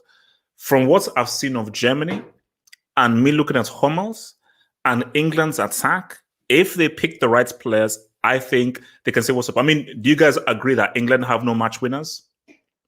I mean, but No, it's about matchup. wait. Abdul, and then Zima. Abdul. It surprises me how and why you haven't commented on the German Zidane yet. He's trying his best to not jinx him. He's trying his best to not jinx him. I see. He knows his jinx is way too strong, bro. If he even mentioned his name, Abdul, what about the England's match winners? England's match winners. You were supposed to come to me, but okay. I no. But Abdul was talking, and then I know I'll come to you. So, Abdul, so would you agree or disagree that England have less match winners than Germany, or? I don't know. Actually, I don't know. The thing with England is, like, they're really good defensively, man. They've been rock solid defensively, but their defense is at the cost of their attack. You know what I mean? Germany have been suspect defensively and suspect offensively. So I'm with you, actually. I think England are gonna win it. Yeah. Not the competition, but the game. Wait, but let me just get this on there because I know I had to come to core and so actually no, Wisecare and then core. Shane Schubert says, you believe an open game favors England, doubts it. And it's not going to be an open game. For me, say no. Okay, I get what you're saying. I'm going to go out on a limb. If England play to win and they go out to attack Germany, I think England can beat Germany like 3-1 or like 4-2. I think England can get goals. I think if it's an open game, and Southgate plays the right lineup, that's very key. So yeah, there's a caveat here. It won't be open. It won't be. If he plays the right players, open game, I'm saying that it will favor England and England will win. But he has to have the right players. So I said I'll go to YSK. YSK, talk to me. Man, I mean, you think the narratives on this channel is high. This game, I mean, you know the BBC is gonna run the promos into the ground. Like, there's gonna be a different promo every other 5 minutes, and I think they've already done an interview. I guarantee you, they've done an interview with Lareth asking about that moment, that exact penalty miss. 100% they've done it. YSK, there will be a whole hour dedicated to YSK. I think Monday nights they're showing the Euro 96 semi. I think they'll replay the whole game. They're showing the match in its entirety on Monday night. So, yeah, man. Listen, this game it means so much to these people. Like, if you lived here, you'd understand exactly what we're talking about. Like, this game is literally this is probably like a World Cup final to them. They'll build it up as if it was a World Cup final. And the weird thing is that you could see that England really wanted Hungary. They were like, oh my gosh, they really wanted Hungary and everything. And you can see that the fact that when England had Germany, there is that sinking feeling of, oh, we believe that we can beat Germany and we want to beat them, But there's also that feeling of like, my gosh, if we lose to Germany at Wembley, ugh. Exactly. Yeah. Exactly. And the thing with these lot is they are history and tradition merchants, and any little bit of history to do with Germany, the ghost goal, even the Cristiano wink, they still hold it to this day. They still hold that wink to this day. So this game, just on narratives alone, is just massive for these dudes. And it all comes down to what Lareth decides to go with. If this guy plays creative and positive football, he plays a team that can play that kind of football, I think England will beat Germany pretty comfortably.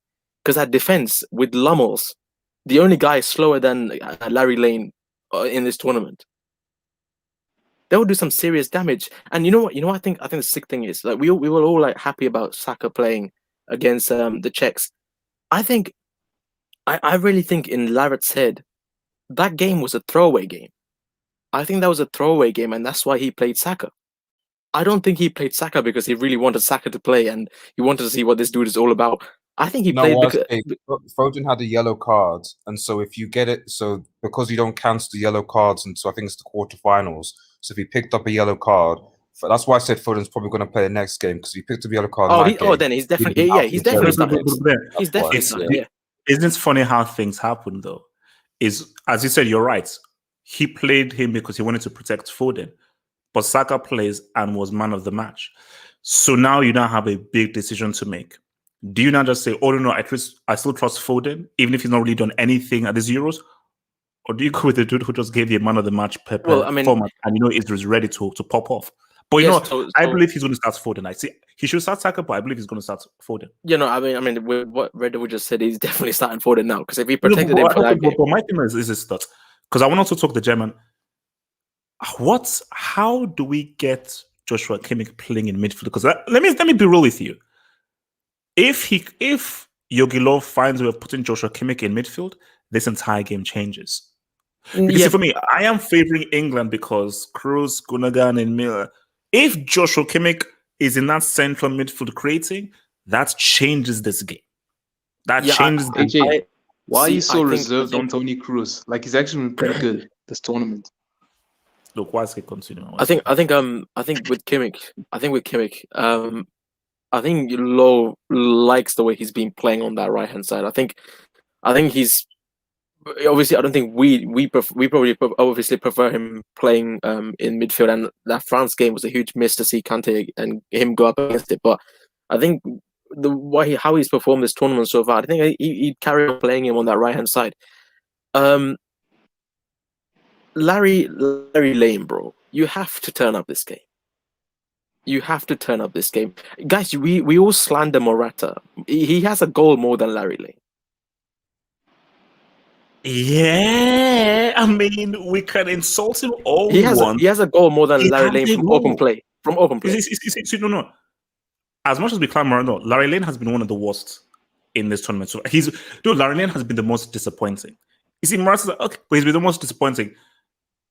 It will be pretty awkward if England go through this whole Euros, Larry Lane doesn't score a single goal, but he still goes for 100 million to Man City. That would be really awkward. That would be really awkward. And, like, speaking on like the style of play that England has to play to kind of win this game, which I believe is to play positive. Even if you play the likes of Saka and Grealish, I think playing Kane just slows everything down regardless. I think even if you play Saka, play Grealish, we can play Sterling. Playing Kane just slows everything down. And the dude's very lethargic on the ball. I don't know if it's a fitness thing. I don't know what it is. But this dude has been nothing but just slow as hell. His movement has been garbage. Everything has been just trash. So obviously we know Larry's not gonna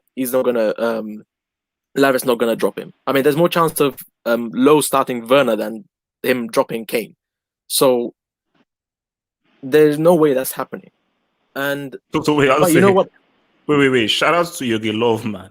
Werner has played like 6-7 minutes so far. That is the only thing. That is the best thing that Jogi Löw has done since winning the World Cup in 2014. Is realizing that that's crazy. I mean, the guy doesn't even start CL winner. That's just crazy. But I think even as crazy as it sounds, that he will start Kane and he will probably play Foden instead of Saka as well. I still think they'll get it done just based on the whole. I don't know. I feel like the narratives just will create some kind of crazy juju, and this dude will actually get it done. I think this will be one of those things where, like, in 10 years down the line, they'll create a whole Netflix documentary on this particular game after they win it. What do you think Germany can do to mess up England?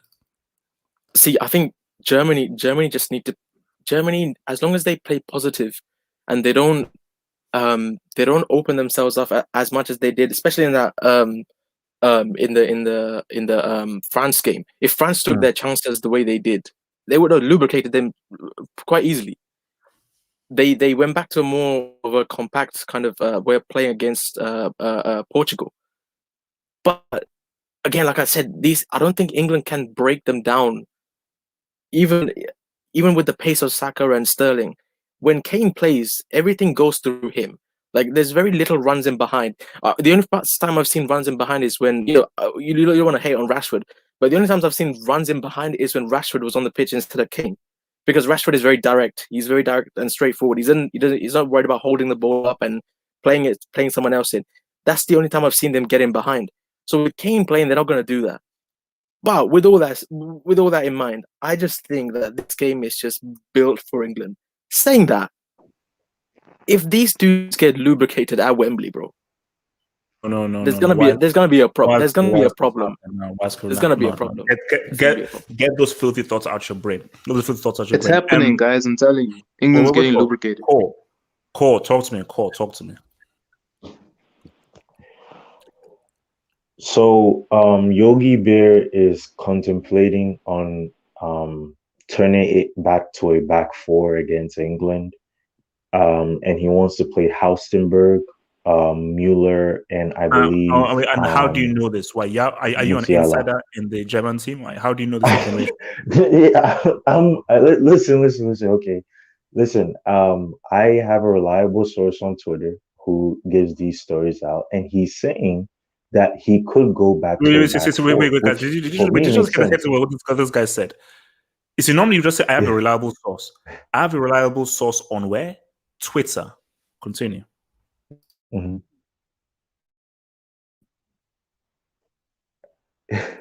Talk, man. Talk. I said continue.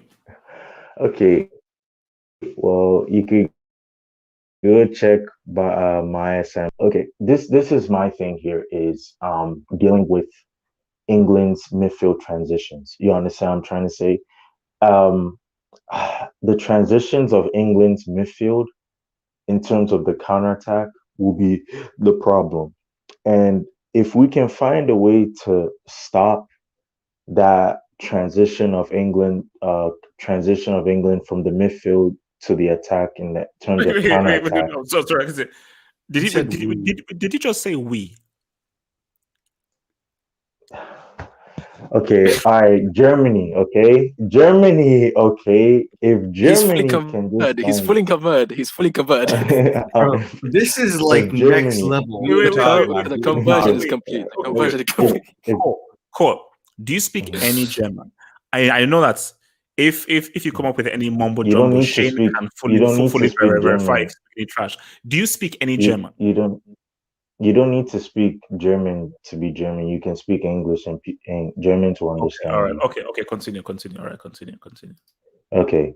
So what I'm saying is, we have to find a way to deal with the England midfield transitions. Germany. Germany also needs to really try to play Goretzka. I think Goretzka, the reason why I'm saying play Goretzka is because of his defensive stability that he gives to the team. You know, you look at Toni Kroos and Gundogan, they're not a sitting DM. They're not like a sitting midfield who can sit and really control the tempo. But with Goretzka, if he comes in the midfield, he can control the tempo of the game. You know what I'm trying to say? Shoot. And then also, I think the one thing I want to say about Yogi Bear is, I would play Kimmich as a right back in that back four. If he's going for a back four, I would play Kimmich in the back four as a right back. And then I would also go with personally, and this is one player that I think they should drop. I think they should drop Ginter because he will get exposed. If we play a back three, we're gonna get exposed. Like Rashford, the likes of Rashford, Bakayo Saka. These type of guys can run at us and give us a lot of problems because of their pace. So are you saying a back four or a back three? I'm saying a back four. The reason why I'm saying a back four is if you try a back three, a player like a Bakayo Saka or like a Rashford or a Sterling can outpace the likes of Ginter, Hummels, and Rudiger because we know these guys aren't that fast, you see. So my thing here is I would drop Ginter to the bench and I would play Kimmich as a right back, and then I would kind of go with Gosens can't play left back. That's the problem here. HH is right now, right? They're contemplating who can play left back because Gunter is a wing back.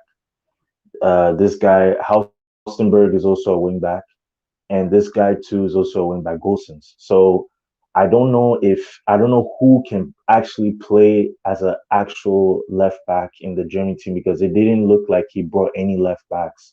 It looks like he brought a lot of wing backs, you see, to the tournament. And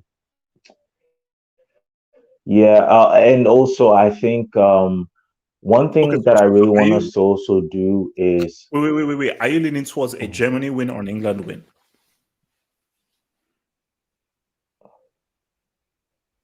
Objectively speaking.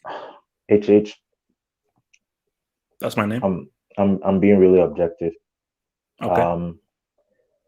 We have a really bad record against England, and I can see. I think no. Hold on, you have a bad record against England? What? No. Germany has a bad record. Germany has a bad record against England. I can see Yogi Bear completely overthinking this, and I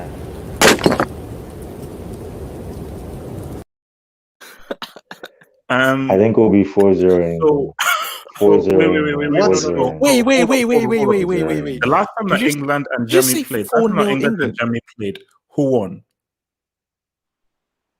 Actually, England. Yeah, 4-0. Wait, did you say 4-0 England? No. 4-0. Wait, didn't they play in? You just turned German. They played a friendly, and England won 3-2. Last competitive game. Yeah, that they played. 4-0. So I don't count friendly. Last competitive game. Yeah, that was the lubrication. I was in. Was 2010. 2010 World Cup. World Cup. Yeah, it was a World Cup. And then we saw what happened. So Germany won 4-1. I think if Lineker even said it because when it's all about the kind of guys that England could face is England against Germany. Yeah, we have a bad record against them. So no, England have a bad competitive record against Germany. The last time I think England beats Germany competitively was 5-1 before the 2002 World Cup. I think Germany have a very good record against England. And I'm HH 4-0. It's going to be 4-0 England, I'm telling you. Because he's going to go with the back line. Listen. German. I smoke weed. I want to see what this core guy has because I want to smoke that shit. No. Nah, Core's using reverse. It's 4-0 England. It's 4-0. 4-0. So you're saying who's going to lose? You're going to say England will win 4-0. Yes, because of the pace of England. Yeah, 4-0. 4-0. All right. What's the guy's name? Gatlop, talk to me. Yeah, hold on. Before I told you about that whole BBC story. I haven't spoken for almost an hour because I really don't really care about the other Mickey Mouse fixtures, man. Okay, these next two are the ones that are the main ones. Although this one too, I'm not really sure. The thing is, those in the live chats saying that, look, the thing is, I get both sides actually, because I've been in England and I've been out of England. Right now, I don't know, that fixture is a good fixture, but we ain't typing it up. But are I know you what it's like to German? be. But I know what? Are you German like Core? No. I know what it's like to be in England, so I know what it's like for them to be hyping shit up like that. But yeah, bro. Look, this game is going to be interesting. I honestly don't even care that much who wins because I don't see a winner coming from this side. Although, given the fact that HH says the winner is coming from the other side, makes me think more that the winner is going to come from this side. So there's a good chance because, dude, you're the one that said the World Cup final Croatia was going to win because the winner is going to come from the I other never side. said that. I never said Yes, that. you did. I never said that. I never said that. So look, a lot of people, you see, what I actually want is that the quarterfinals should have France, Portugal, and Germany. Although that's me skipping ahead to the main event, because I want the three teams from that group of death to actually be in the quarterfinal. I have a feeling nobody's actually respecting what the group of death was, because everybody's saying that France have not really turned up, Portugal have not really turned up, Germany. Look at who they faced.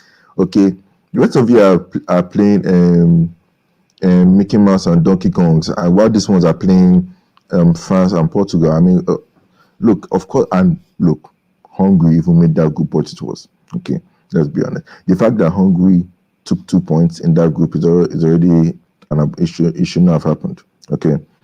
As for Germany, I really don't know because this team is very confused. If they had a striker, if they just had one striker, sadly, the striker they have is I don't want to mention him. The road. The guy is literally even Teams. His name is Tim, like TIM before the O. His name is literally Teams. That guy is useless. All he has pace and nothing. Okay, he's like Daniel James. But the thing is, that's the reason why I'm saying they should play Volland. They need to play Volland against Hungary because France, they've played. The thing about Germany is that they're actually more prepared to play England because they face teams who, to me, have better defense than England, and at the same time, they do sit back like France, Portugal, and Hungary. They face teams that have sat back, so they will be better prepared against England. The only difference is that I feel England have more pace than, I mean, except for Mbappe. I mean, France pace up front ain't that. They don't have that much pace up front except for Mbappe. Portugal, Jota is okay, but I mean, Ronaldo is 76, so he ain't gonna threaten you that much pace, and Fernandes has been disappointing. So, but I know Harry Kane is a tortoise. He's facing another tortoise in Hummels, but they still have Sterling, Rashford, Saka, and so on. So England do have more pace to threaten. But would it then be wise Germany then with. maybe to go with a false nine, play Sterling as a false nine, have much more speed, and put Hummels on the? I mean, he'll never do it, but I'm just saying, in an alternative world. But you see, the last time a homeboy played over 13s and played a false nine, Sterling as a false nine, a Champions League final was lost. So that doesn't always work. The only issue is that, unlike, I know Rudiger was playing that Champions League final, but unlike Chelsea, Germany won't really sit back that much. But you see, that's the thing. It's hard to call this game. It's really hard. If it goes to penalties, I don't know what much for England because I have a feeling Germany might do something. But the thing about England is I don't really want to judge them by who they faced because, I mean, Scotland, Czech Republic, and So I mean, Croatia, right? Who are you siding in this game, England or Germany? Who gets the dub? You see, I don't really care. I feel England should win, but I want Germany to win because it will just make me laugh. No, I don't care about who you want to win. Who will win? Who will win? Based on just what you've seen of them, 3 games so far, how they play stylistically, who do you think will win? England at Wembley? They attack? Germany's midfield? The issue is that I think Germany are better away from home, so I'll edge it to Germany. 2-1. Plus, I want to laugh because I know I'm not in England right now, but I'm going to be on Sky Sports BBC, ITV, the game after. In fact, even if they win, I'll probably still be there because it's going to be very funny. But yeah, good luck to you. I know you guys are even in the center of it in London. Good luck to it'd be you really guys, man. funny. You know, it'd be really funny seeing Roy Keane's reaction on ITV after the game if they actually get No. Something that is always hilarious is when England go out and it's that BBC reaction. It's like Gary Lineker and Shearer's reaction. But my thing though is that in the adverse, if England win and they win big, Lineker and Shearer's their reaction basically, it's basically whatever happens, win or loss, the reaction is going to be hilarious. Because look, and here's the thing though. Any of these team wins, there is a clear path to the final. There is a clear. I think both of these teams to the final. Either of these teams. There is one thing I want to mention about some of the players that may start. I have a feeling that because he's playing Kai Havertz, Gnabry, and he plays Muller. Gnabry and Muller's record against maybe English, I don't know about England, but in England is usually very good. Like I'm pretty sure Muller scored in that 4-1 in 2010, if I'm not mistaken. So and Gnabry, you were front row seat of what he did to your club. So look, that may play an issue, man. So look, it's hard to call this game. Yeah. Wait, so guys, so I just got a quick little question. So if say England does beat Germany, right? Do you think they have can we now say their path to the final is inevitable? What? Why escape? It just be like England to beat Germany and this way lose you in have to be very quarters. careful. This way you have to be very careful is that if they beat Germany, so sorry. Germany, I mean, is the expectation now the final? Is the expectation now the final? If they beat Germany, the quarterfinal is in Rome. Then the semi and the final is at Wembley. Now the quarterfinal being in Rome. At Wembley. No. The second round is at Wembley. Quarterfinal is in Rome. Yeah, no. But the semi and the final is at Wembley. Yeah. So basically, my thing is if in the quarterfinal they face either Sweden or Ukraine, you should beat Sweden or Ukraine in the quarterfinal. Now, if you beat them, that's Netherlands, Wales, or Denmark in a semi-final at Wembley. You should beat them in a semi-final at Wembley. So 100%. The path is clear. That's what I mean. Like, what's the expectation now? Is the minimum? Is the final minimum? Whichever team wins, it's the final. Whichever team wins is the final. No. I think that's basically what people are saying is that. Hence why people are saying that no. If you come through the hailstorm that is the other side of the draw, you'll be so battle tested. You should win based on the kind of teams you have to beat to get to the final on the other side of the draw. But on this side of the draw of where thingy arises, is that you just say to yourself that really anything can happen. Hence why you should never assume. You could just assume you're beating. But if you told England that you face either Sweden, so if you beat Germany, you face either Sweden or Ukraine in the quarterfinal. Oh my God, Sweden in another quarters. Either Netherlands, Wales, or Denmark at Wembley in a semi. Bro, that's a good package. You realize they had the exact same thing in the World Cup. The exact same thing. They had to face Colombia and then Sweden precisely, and then a team like the Netherlands, Croatia, right? On the same level. I actually think Sweden could beat the Netherlands. Am I the only one to think that Sweden? But Sweden are not going to play against the Netherlands unless they beat England. No. Sweden play Ukraine, then the winner of that plays the winner of England and on the quarters. Sorry, okay, I'm wrong. Yeah, my bad. So they could only face them in the semis. They could only face them in the semis. That's fine. That makes sense. Sorry. Yeah. No. I'll be only around the football, bro. Doctor.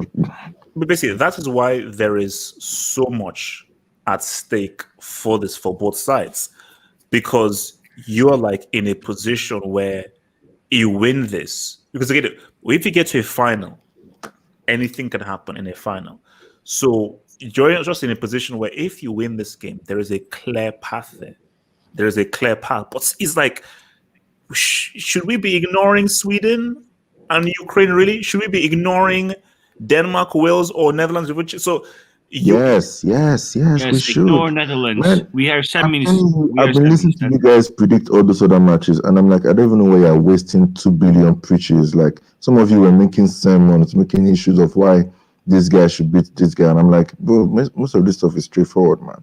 Like, there is no 50-50 game except for maybe Croatia, Spain. Even that one is probably and wait.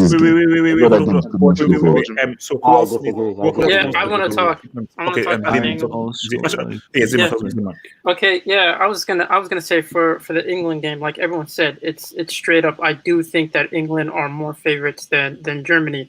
I just think that if the Gate shows up and he actually picks a starting lineup that makes sense, and not pick Phil Foden, you know, it's instead of picking Phil Foden, maybe go with a 3 behind Kane, that is Saka, Grealish, and Sterling. I know Kane is going to start. My problem with Kane is the worst thing that can happen to Kane is if he drops deep. That's the worst thing that can happen to Kane.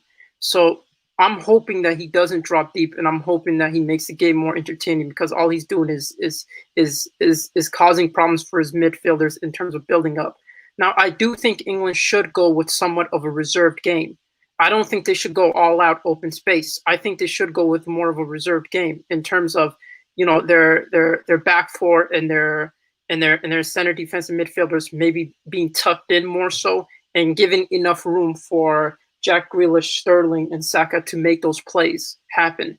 Now, in terms of the German side, my problem with Germany is, if Kimmich starts as a right back, he's going to be responsible for wing play, because Mueller is going to be most likely tucked in. The problem with that is their attack becomes too central, and their fullbacks end up pushing high, which gives more than enough space for a Sterling and a Saka to take advantage of. Not to mention you have Jack Grealish, who's able to, you know, make plays. The only thing that can fail them is their finishing. If this team cannot finish their chances, then that's it. Because Germany are their front line are pretty clinical if they're given a certain amount of chances, and if you give them space. So for me, like Goretzka going through the middle, and then you have Kyle Havertz who could basically orchestrate going towards a flank. He's very flexible in his style of play. So is Mueller, making those last ditch runs. So for me, in terms of what England have to do, I'm sorry to see, man. Is Mueller playing the next game? I thought Mueller was out. No, is he out? He's back. He's back. Is he back? Is he? Okay, fine. Sorry, go on. Yeah, yeah. So and plus, not to mention that I think a midfield of Kimmich and Gundogan is probably from a footballing standpoint. I feel like that double pivot is better in terms of ball distribution and just being ball players compared to England's double pivots. So so don't try to play expansive football. That's where you get caught up. So you have to stay reserved in certain places and look for those key vital moments. Now it's up to the Gate. If the Gate ends up starting, you know, players that aren't necessarily that great, he starts Phil Foden and he starts Mason Mount, then this game is done for.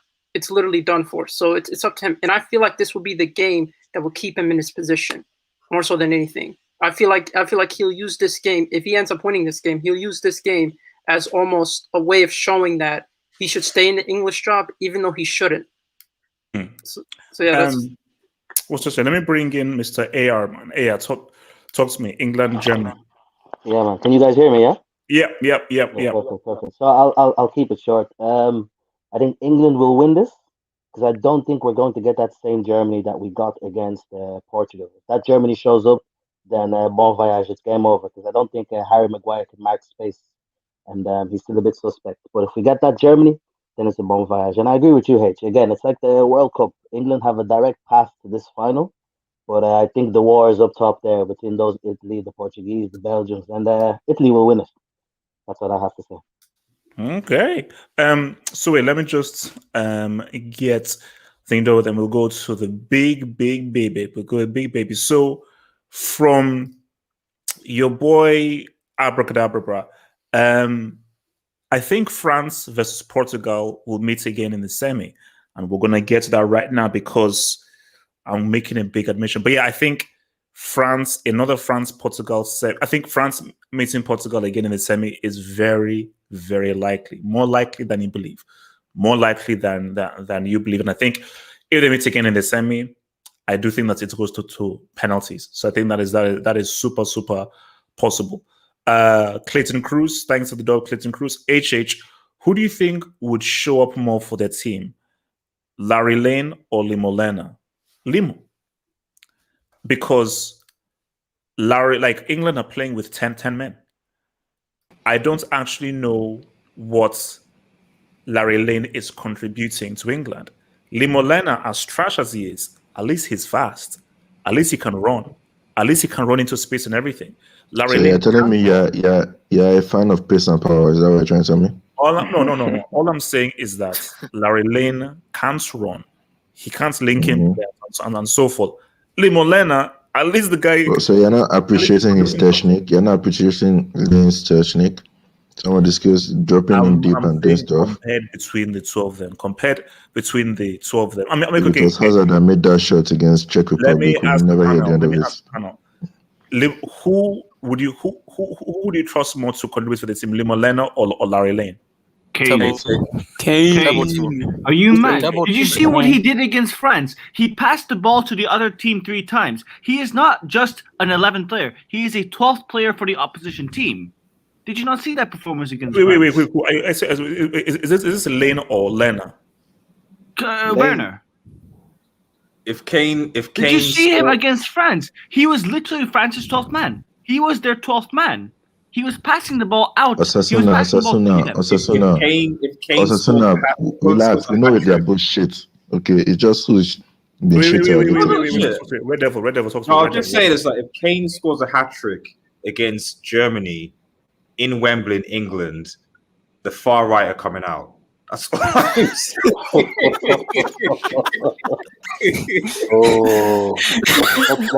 keep you in the box, guys. Let's keep in the box. Hey, Red Devil, we're gonna have to leave the country, bro. We're gonna have to leave the country. There's gotta be, we're gonna have to pack up and go. We're gonna have to pack up and go. Union Jacks, that's exactly. However, guys, I do have a question about that. No. Basically, if Kane, guys who don't live in England who are not English, you have to understand. Basically, let me translate what Red Devil said.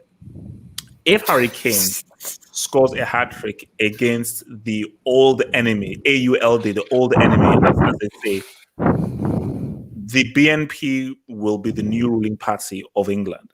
Them and the National Front will form a coalition on that night. That night, Boris Johnson will announce his resignation and says, I will announce that the BNP and the National Front and the pro-white skinhead party have now formed a coalition to now rule England. And YSK, Red Devil, and so forth, that's when we now take our flights back to Wenton and so forth and everything. So, no. If Kane scores he's forgiven.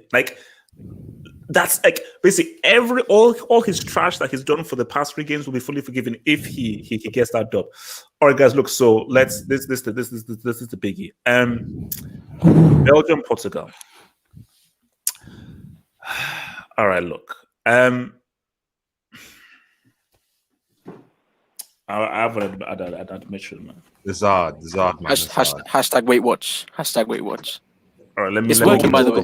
Let me guess. I have an admission here. Portugal are knocking out Belgium. And all I ask is this. Can I land? All I ask is this. It's going to be painful.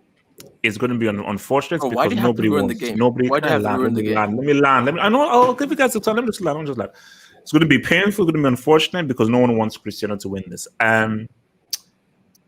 And I think it will be wrong because I think that there is no player that deserves this competition more than Eden Hazard. Based on the kind of abuse that he's taken and the insults that he's... Can I finish, please? Based on the insults and the abuse that he's received, I think that it would be very, very wrong. But I think that this is where it ends for Belgium and so forth. I mean...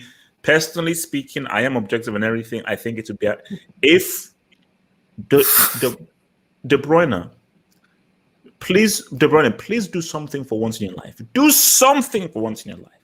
Who scored? If wait, let me It's a good G. It's a good G. It's a good if G. you could somehow just do something, or I will forgive you for the CL final. De Bruyne, like this. Okay, wait. This is my deal. De Bruyne, this is my deal to you. If It's a you good knock G. out It's a good Cristiano, G. De Bruyne, if you knock out Cristiano, I am going to no more slander, and I will never mention that CL final again. Gatlock, you know, you like to De Bruyne, you know he's lying. There's no point of you even keeping this. let me land. If De Bruyne, if you somehow are instrumental in knocking out Cristiano, I will never ever mention you breaking it in the CL final. De Bruyne, De Guys, Bruyne. don't bother clipping this because he's gonna blame De Bruyne, amnesia. exactly. Because yeah, hold on, let me look. Wait, De Bruyne, listen to me. Wait, Antonio, talk to me. So, Antonio, talk to me. Belgium against Portugal. What do you say? Belgium against Portugal. What do you say?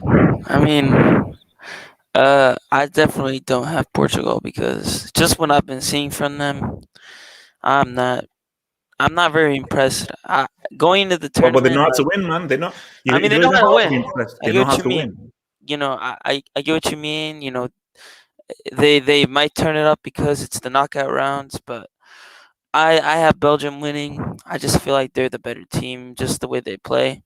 I think they'll be able to beat Portugal. And to be honest, Portugal I'm very disappointed by some of their players. You know, like Bruno. You know, but you know, I think Belgium got this in the bag, and I think De Bruyne will play good. Who knows if Thorgan plays though? Because that's the hazard we're looking for, right? The real hazard. The real hazard. Yeah, but, I mean, you were doing well, but just you know, Antonio, speak on it. Speak louder. Well, don't speak on anything. No, see, my thing is that okay. Let me say right now, Eden, he'll probably flop. Yeah, he'll flop and so forth. I mean, I don't know if he'll play though. Okay, my thing is okay. Like guys, I'm sorry. I know Cristiano wins. He's going to come through. He's getting the golden boot, and he'll probably drop a hat trick against Belgium. You know, Portugal. I've come to a realization. This isn't reverse psychology. Let me repeat. This is not reverse psychology. I hope the football gods are watching this. I hope the football gods are watching this. This is literally the definition. What if Eden drops a brace? I hope the football gods drops a brace. Bro, if the football gods are watching this right now, he'll score a hat trick of penalties, bro. If they're watching right now, he'll score a hat trick. No, guys. Cristiano, I think he's on one. I'm saying. I think a hat trick. HH, who are you fooling here? Like seriously, hat trick. Portugal. I think Portugal. These guys are going to come, but they can't beat the Belgium. Can't beat them. They're gonna rinse them. They're gonna rinse them. They're gonna rinse them. They're gonna rinse them. Red devil. They're gonna rinse them. RDS. Talk. Just talk. Well, who is going to win? Portugal versus? Well, obviously Belgium. Now you reverse jinxed them, so we know how powerful you reverse jinxed is. So the game is over. So congratulations to Belgium, Lukaku, etc. Red devil. Let's get real. Portugal are winning. Let's just get real. Okay, my narrative. You're not giving. I actually think Belgium fails. A simple fact that I still don't think Portugal's defense is that great. Ruben Diaz, we know that Bruno is overrated, overhyped, so he's not going to do anything. So there's that.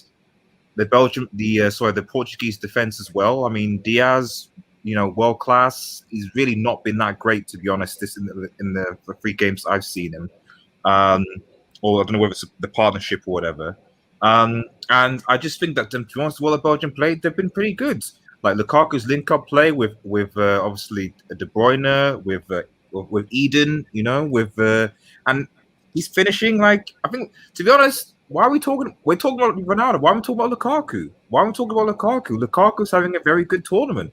You know, so this is a guy who could potentially win a Euros with Belgium. So personally, for me, I think Belgium are probably the favourites going into this game. There's no reverse psychology here. Lukaku's play, for me, he's shown he's evolved as a striker. Not only is he Red Devil. He's left his Tims behind as well. Apparently, Red Devil. If Lukaku lays a brick, misses an open goal, and Cristiano gets a hat trick, can I ban you from the hangout? If if Lukaku flops and Ronaldo, a hat trick of what though? Is it a hat trick of penalties or just a hat trick in general? Or penalties of Oh, penalties. hat trick of penalties, please. Yeah, okay, yeah. Then you can. Like if this guy gets a hat trick of penalty, I'm gonna attack someone. I'm gonna Hold fight. on, hold on. You see, Well, this guy's gonna faint now he's you are gonna showing faint on the yourself, stream. HH. Now you are showing He's gonna yourself, faint on HH. the stream. He's gonna faint on the stream. We know. His idea is done. This guy's gonna penalty his way to a golden boot. Why the antagonism when we know they allowed their award? You can't get there. Bram I think they score more penalties than goals from open play. HH, you got Yes, Chelsea is 3-2. forward. Bram is not going to spend 150 million to get Haaland. Ronaldo's available. We'll spend the money to get Ronaldo to Chelsea. So you might as well accept it. Exactly. We've been saying that for the longest time. He's available. He's available. He's a goal scorer. He's a penalty scorer. He's what you need to potentially challenge for the PL. Wait, HH, I got a question for you, man. RDS. You did not just say he's a goal scorer, he's a penalty scorer. No. See, now you say this ironically. This is actually kind of true.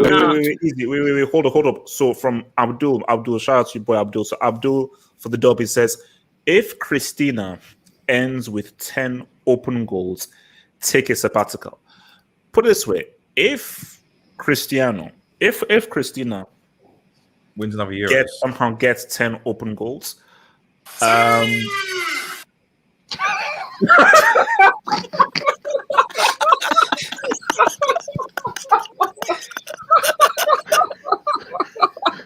Man, that was perfect timing, bro. That was perfect. Wow, the timing was good. Perfect. Oh, I had to. I'm sorry, I had to. You know what's the sad thing? You know what's the sad thing? If Hazard scored a penalty, he would be celebrating like it's nobody's business. Did you see how he said Benzema's goal? That's the sick thing. He's celebrating the deflection again, bro. He still talks about it, man. It's like that's the sick thing. Man, this guy. Did you see how the guy celebrated Benzema's Benzema's penalty? That was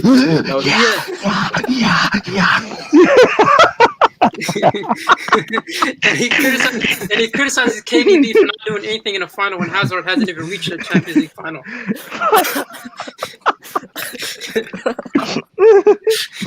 Wait, I guys, I can't wait for that post-match analysis, man. I can't wait for that post-match analysis. Wait, let him speak. Let him speak.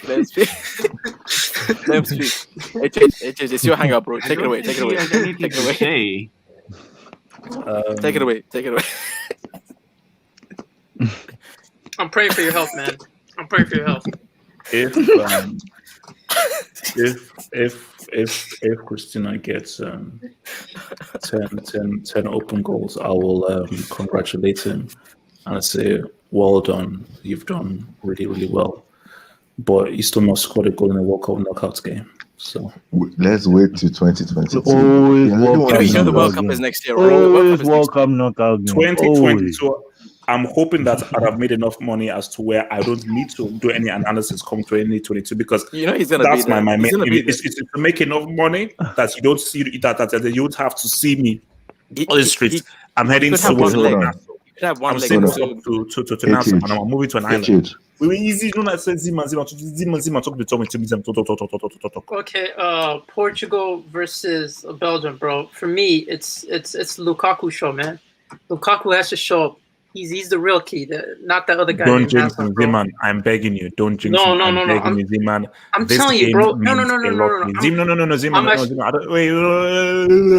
I don't think you understand what's at stake on Sunday, Z-Man. Okay, relax. So Z-Man, I'm not playing around, bro. Z-Man, I'm not. This is. Let the guy learn. Let the guy learn. Can you shut up? Can you shut up, Cole? I'm Can I learn? Shut the heck up. Can I learn? Z-Man, let me talk right now. Z-Man, group stage was where we had fun. Z-Man, I'm still holding on to the fact that this Joker doesn't have a European Championship because he was not on the field. I hold on to that. I use that in my tweets. I use that to respond to this flipping fanboy psychopaths.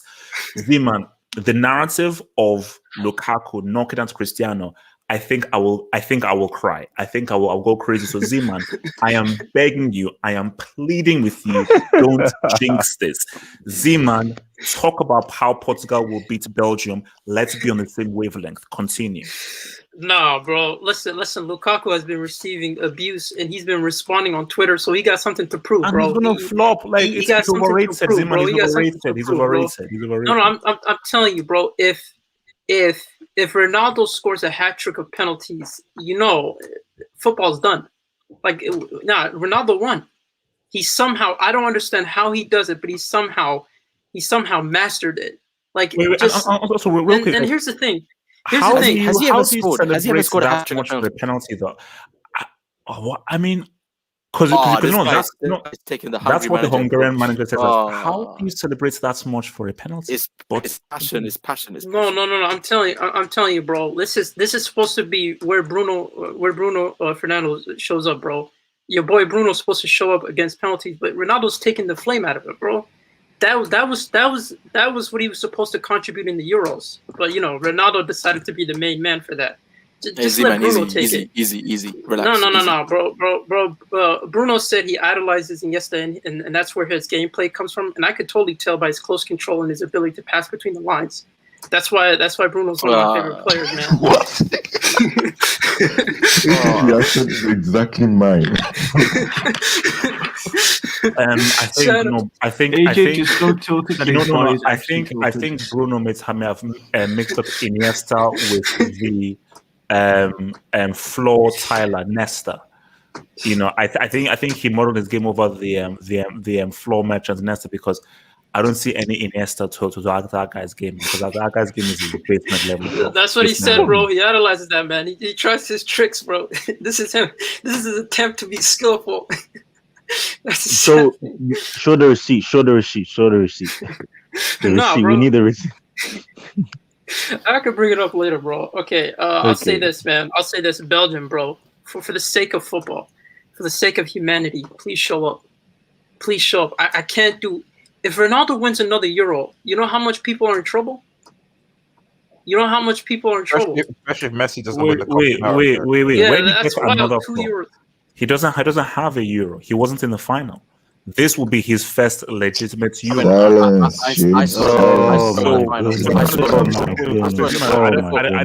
Before Payet assassinated him, I saw him in the final. No. This is how it works. I'm telling you how it works, and this is for all of you clowns in the live chat. This is how it works, you freaking clowns. You, as a superstar, you only win a trophy if you show up in what the did final. Mbappe really do in that if final? you don't show up in the final, do anything in the World you Cup. don't win that trophy. He didn't really do anything. What about Mbappe? Mbappe didn't do anything in that final. That was Pogba and Kante's. Yeah. Pogba scored as well in the final. Did he score?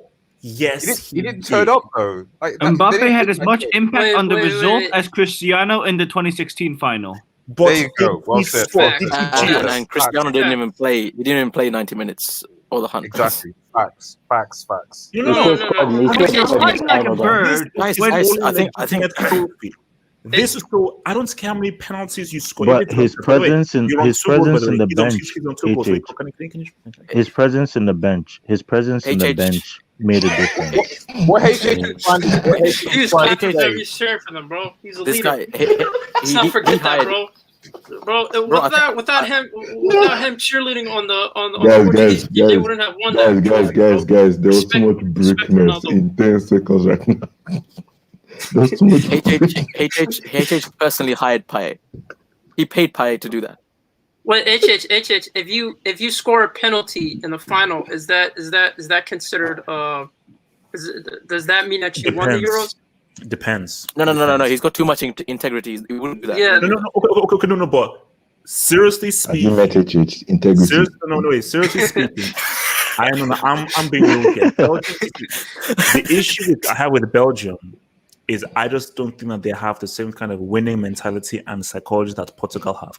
Belgium have the players and so forth. I just don't believe that they can get down and dirty and really play those fine margins the way that Portugal can. That's why I just think that Portugal just have that edge. I just think that's Guys, Portugal does have that. did anyone see? Did anyone see towards the towards the end of the Portugal France game?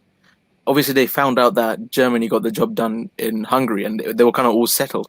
Did anyone see? Did anyone see Fernando Santos like on the touchline screaming at the players to go forward and attack? Yeah. And the players were just lethargic and passing the ball around. I don't think these dudes actually listen to Santos. I think Santos is just there. I don't think these actually listen to him. No, wait. So my thing is, so if Portugal had manager, this also happened in the Spain friendly. If Portugal had won that game, then they would have finished second. First. They would have played first. They would have topped the group. Yeah. 6 points. So they would have topped the group, and then they would have played what's it called, Switzerland. Yeah. Yeah, probably. And Santos was asking them to push forward because Germany, because France gave up. They were just passing the ball around. Santos was screaming, "Push forward, push forward!" Yeah, and they were just passing around because he must have told them, "No, look, Germany have scored, so we're good. So you can, so we're no longer really in danger of really There's a disconnect. Support them and win the game." So that's why there's a disconnect. There's a disconnect between Santos and the. Okay, call. Yeah, I said there's a disconnect, right, between Santos and the Portuguese players. Like, I don't know if you noticed, but it doesn't make any sense, especially with this lineup. You could see the body language is not good. Yeah. Can I just add to that? Sorry, I just want to add to that real quick because I'm Angola, so I've got the Portuguese TV. He was just under pressure because the Portuguese people want João Felix to play, but obviously there seems to be some sort of an injury. But it's like the Portuguese fans they're split on him. It's 50-50. So some want him there, some don't want him there. Some don't think he's the coach, some think Ronaldo's the coach. But I do agree. I think Portugal will just win this. I think they'll beat Belgium. I think they've got more heart. That's really about it. Comes down to heart. They've got the firepower. They've got the sauce. Belgium won't get through. Although the penalty situation with Ronaldo is a bit suspect at the moment. But that's about it. Yeah, thanks. So just one quick thing to the panel. So, and I think this is something that hasn't been mentioned all because we're talking about Portugal, talking about Ronaldo, legacy, etc. But what I would say is that this is possibly the end or near the end of Belgium's golden generation. Hype generation, and they've been hyped in almost every tournament, Euros, World Cup for the last, I would say, maybe 10 years, 8 years. You know, they've been told that they're going to do something, and yet they've not really gone to a final. I think they meant the World Cup semi-final when they lost to France. Okay, so fair, but really, can you say that if they get knocked out by Portugal on 16, that this golden generation has been a massive flop that hasn't achieved anything? Like, is it like it's just a disappointment? I mean, see, my thing though is that the way I answer that is, well, first of all, is I think 2018 was their best chance to win something. Like, if they had beaten France, they'd have beaten Croatia. So I think they've missed their boat. But the thing about this is that yes, it's a golden generation, but Belgium doesn't have a football history. So I can't call it a flop. That's the point of a golden generation. So say I can't call it a flop when the country doesn't have a football history. So like, if Argentina have a golden generation, or if like a Italy or a Brazil have a golden generation, then you expect them to win something. Spain have a football generation. You said Wait. Red Devil. No, I was just saying.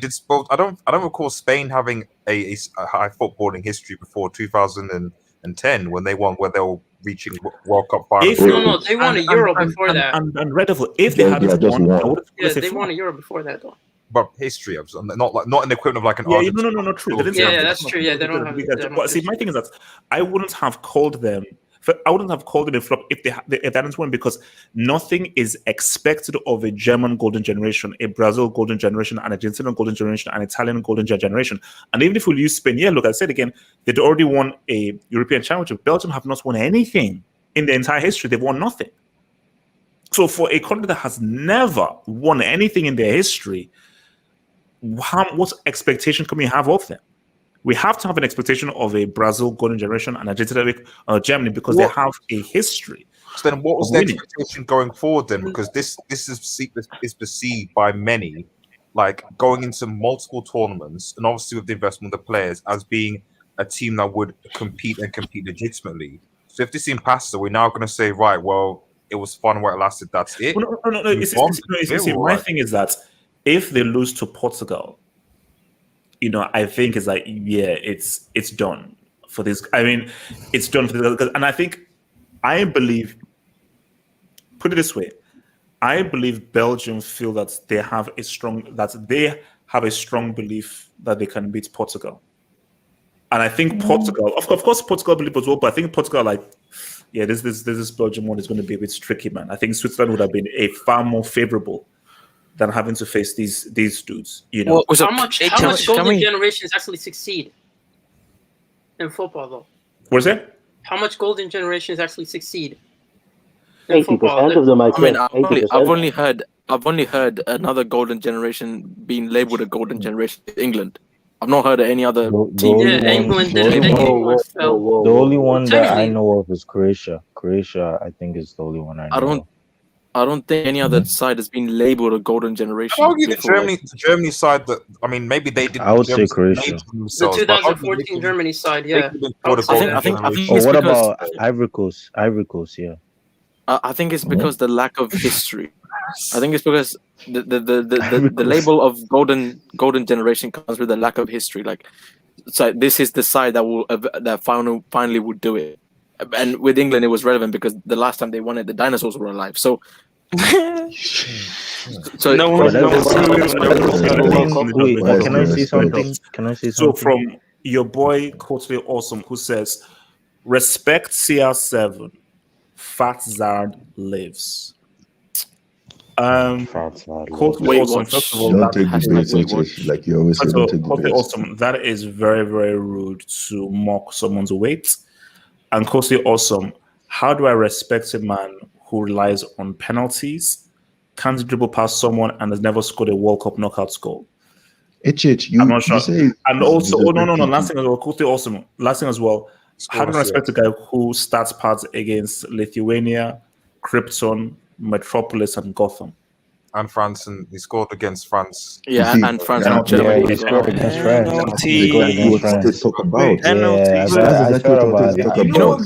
Guys, you know what's weird? Yeah, he had never scored against Germany or France before this tournament, and he's G'd up against both of them. So he just might do that penalty of hat trick. He might just score in every game, He might just score in every game. He just might G up a hat trick of penalties against Belgium, bro. Don't be surprised.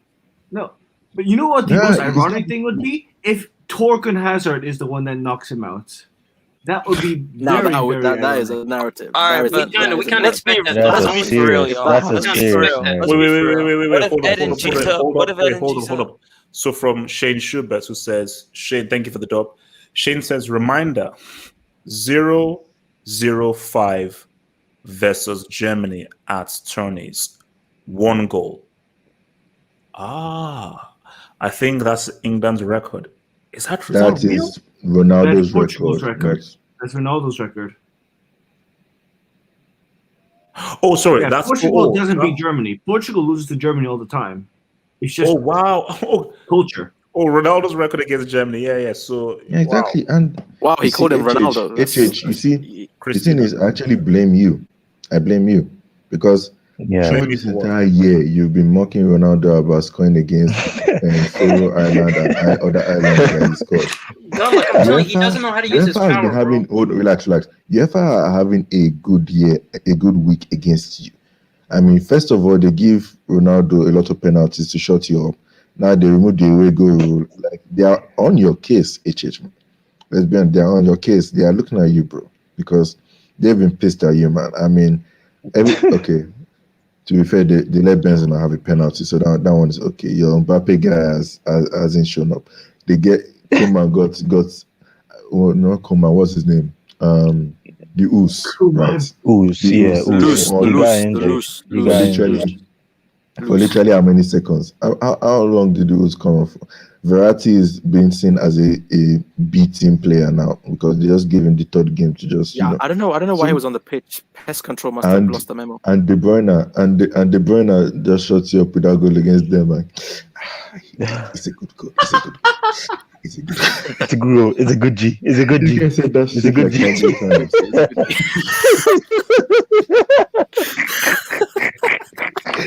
You could tell the Okay, Actually, yeah. Hey, It's a good G. It's a good G. What It's is a good G. wait. what is the agenda with Final thing before I round off. Final thing before I round off. So But I feel Portugal will win. wait. Okay, no. Who's winning? Who's everyone's pick to win the whole thing? Italy. The whole Belgium. team. Belgium. I'm going Portugal to win. Or is it the game or the whole? Wait. Let's go around the room. Let's go around the He room. wants to win. Whoa, guys, hold on, guys. Can I have order in this room? Order. Let's go around the room. So I say Portugal are winning the Euros. Zeman, who do you say for the Euros? Belgium. Red Devil? I say Italy, but Portugal win the Euros, then HH. I want that 2-hour stream, please. I won't be around, bro. I'll be self-harming. Antonio. Okay. Who's winning the Euros? So before I pick France, but now after seeing the group stage, sorry, but how can you not say Italy? They've just impressed me so much. I gotta go with Italy. YSK?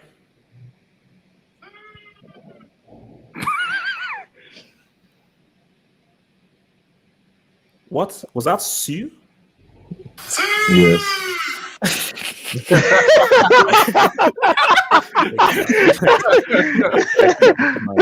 No, you know what? You listen. You have mental issues, bro. You've got mental issues, man. What's it called? Osasuna. I said this even before the group stages. I stick by it. Italy. I think they just look good. All right. Cole. England. Fuck's sake. That's a good shot. Okay. That's what you say. That's what. You see, ever since the qualifiers, I had Italy, but now that everybody's saying Italy, I'm actually not worried that they might not win it. So who are you saying? Who are you saying then? Italy are my dark horses, so I'm going to stick with them. But how are you feeling now that everybody's saying that they will win it? I don't know. I don't think they'll win it. I'll just say Germany. And Aya, why do you believe Italy are going to win it? Just give us a footballing reason why you think Italy are going to go all the way. They've played different. It's been different Italy that I've seen in last years in comparison under Mancini, in comparison to other times, even in the last two World Cups. Sorry, well, they missed the last World Cup. The World Cup before that, just a different team. And when I saw that Italian anthem, oh my God, in the Stadio de Rome, nah, Italy. They're playing aggressive. They're attacking. They've got a great blend of experience, and they're still dirty. They're still dirty, you know. So I think they have my second team is Portugal, but it could be hard to beat Italy, man. Like this, I don't know. What? So Italy. Wait, I got a quick question, bro. Yeah. With Italy, right, and the Verratti situation, do you think they played more positive without him on the pitch? Like I know they still won and he contributed. And guys, thank you for tuning in think for the whole thing, man. And we'll see you guys.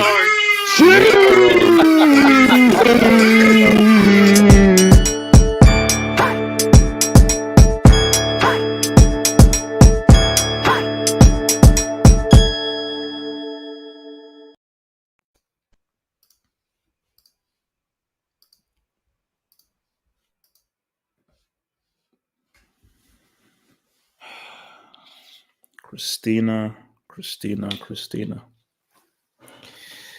You're going to roll up to an international tournament and you're going to penalty and tap in your way to a golden boot. And you're going to expect me to accept that. And that's just life, guys. You know, that's just life, you know. I am here to champion and promote greatness in football. And there are people out here who are lowering the standards and the benchmarks of this beautiful game. All I'm doing is just trying to promote quality and greatness here. And there's a man that's just trying to stop that. So all I'm trying to do is protect the integrity of football. And I think that football will be saved if this man doesn't continue to do what he does, because what he's doing is he's ruining this great game, and he's lowering the standards of what we expect from superstars. So come Sunday, we'll see what happens. You know, I'm not saying anything. I'm saying nothing. But we hold our heads high and we hope. Guys, peace out, stay true, and let's have a good Euros. I dare Neymar not to win this Copa America. I triple dare him.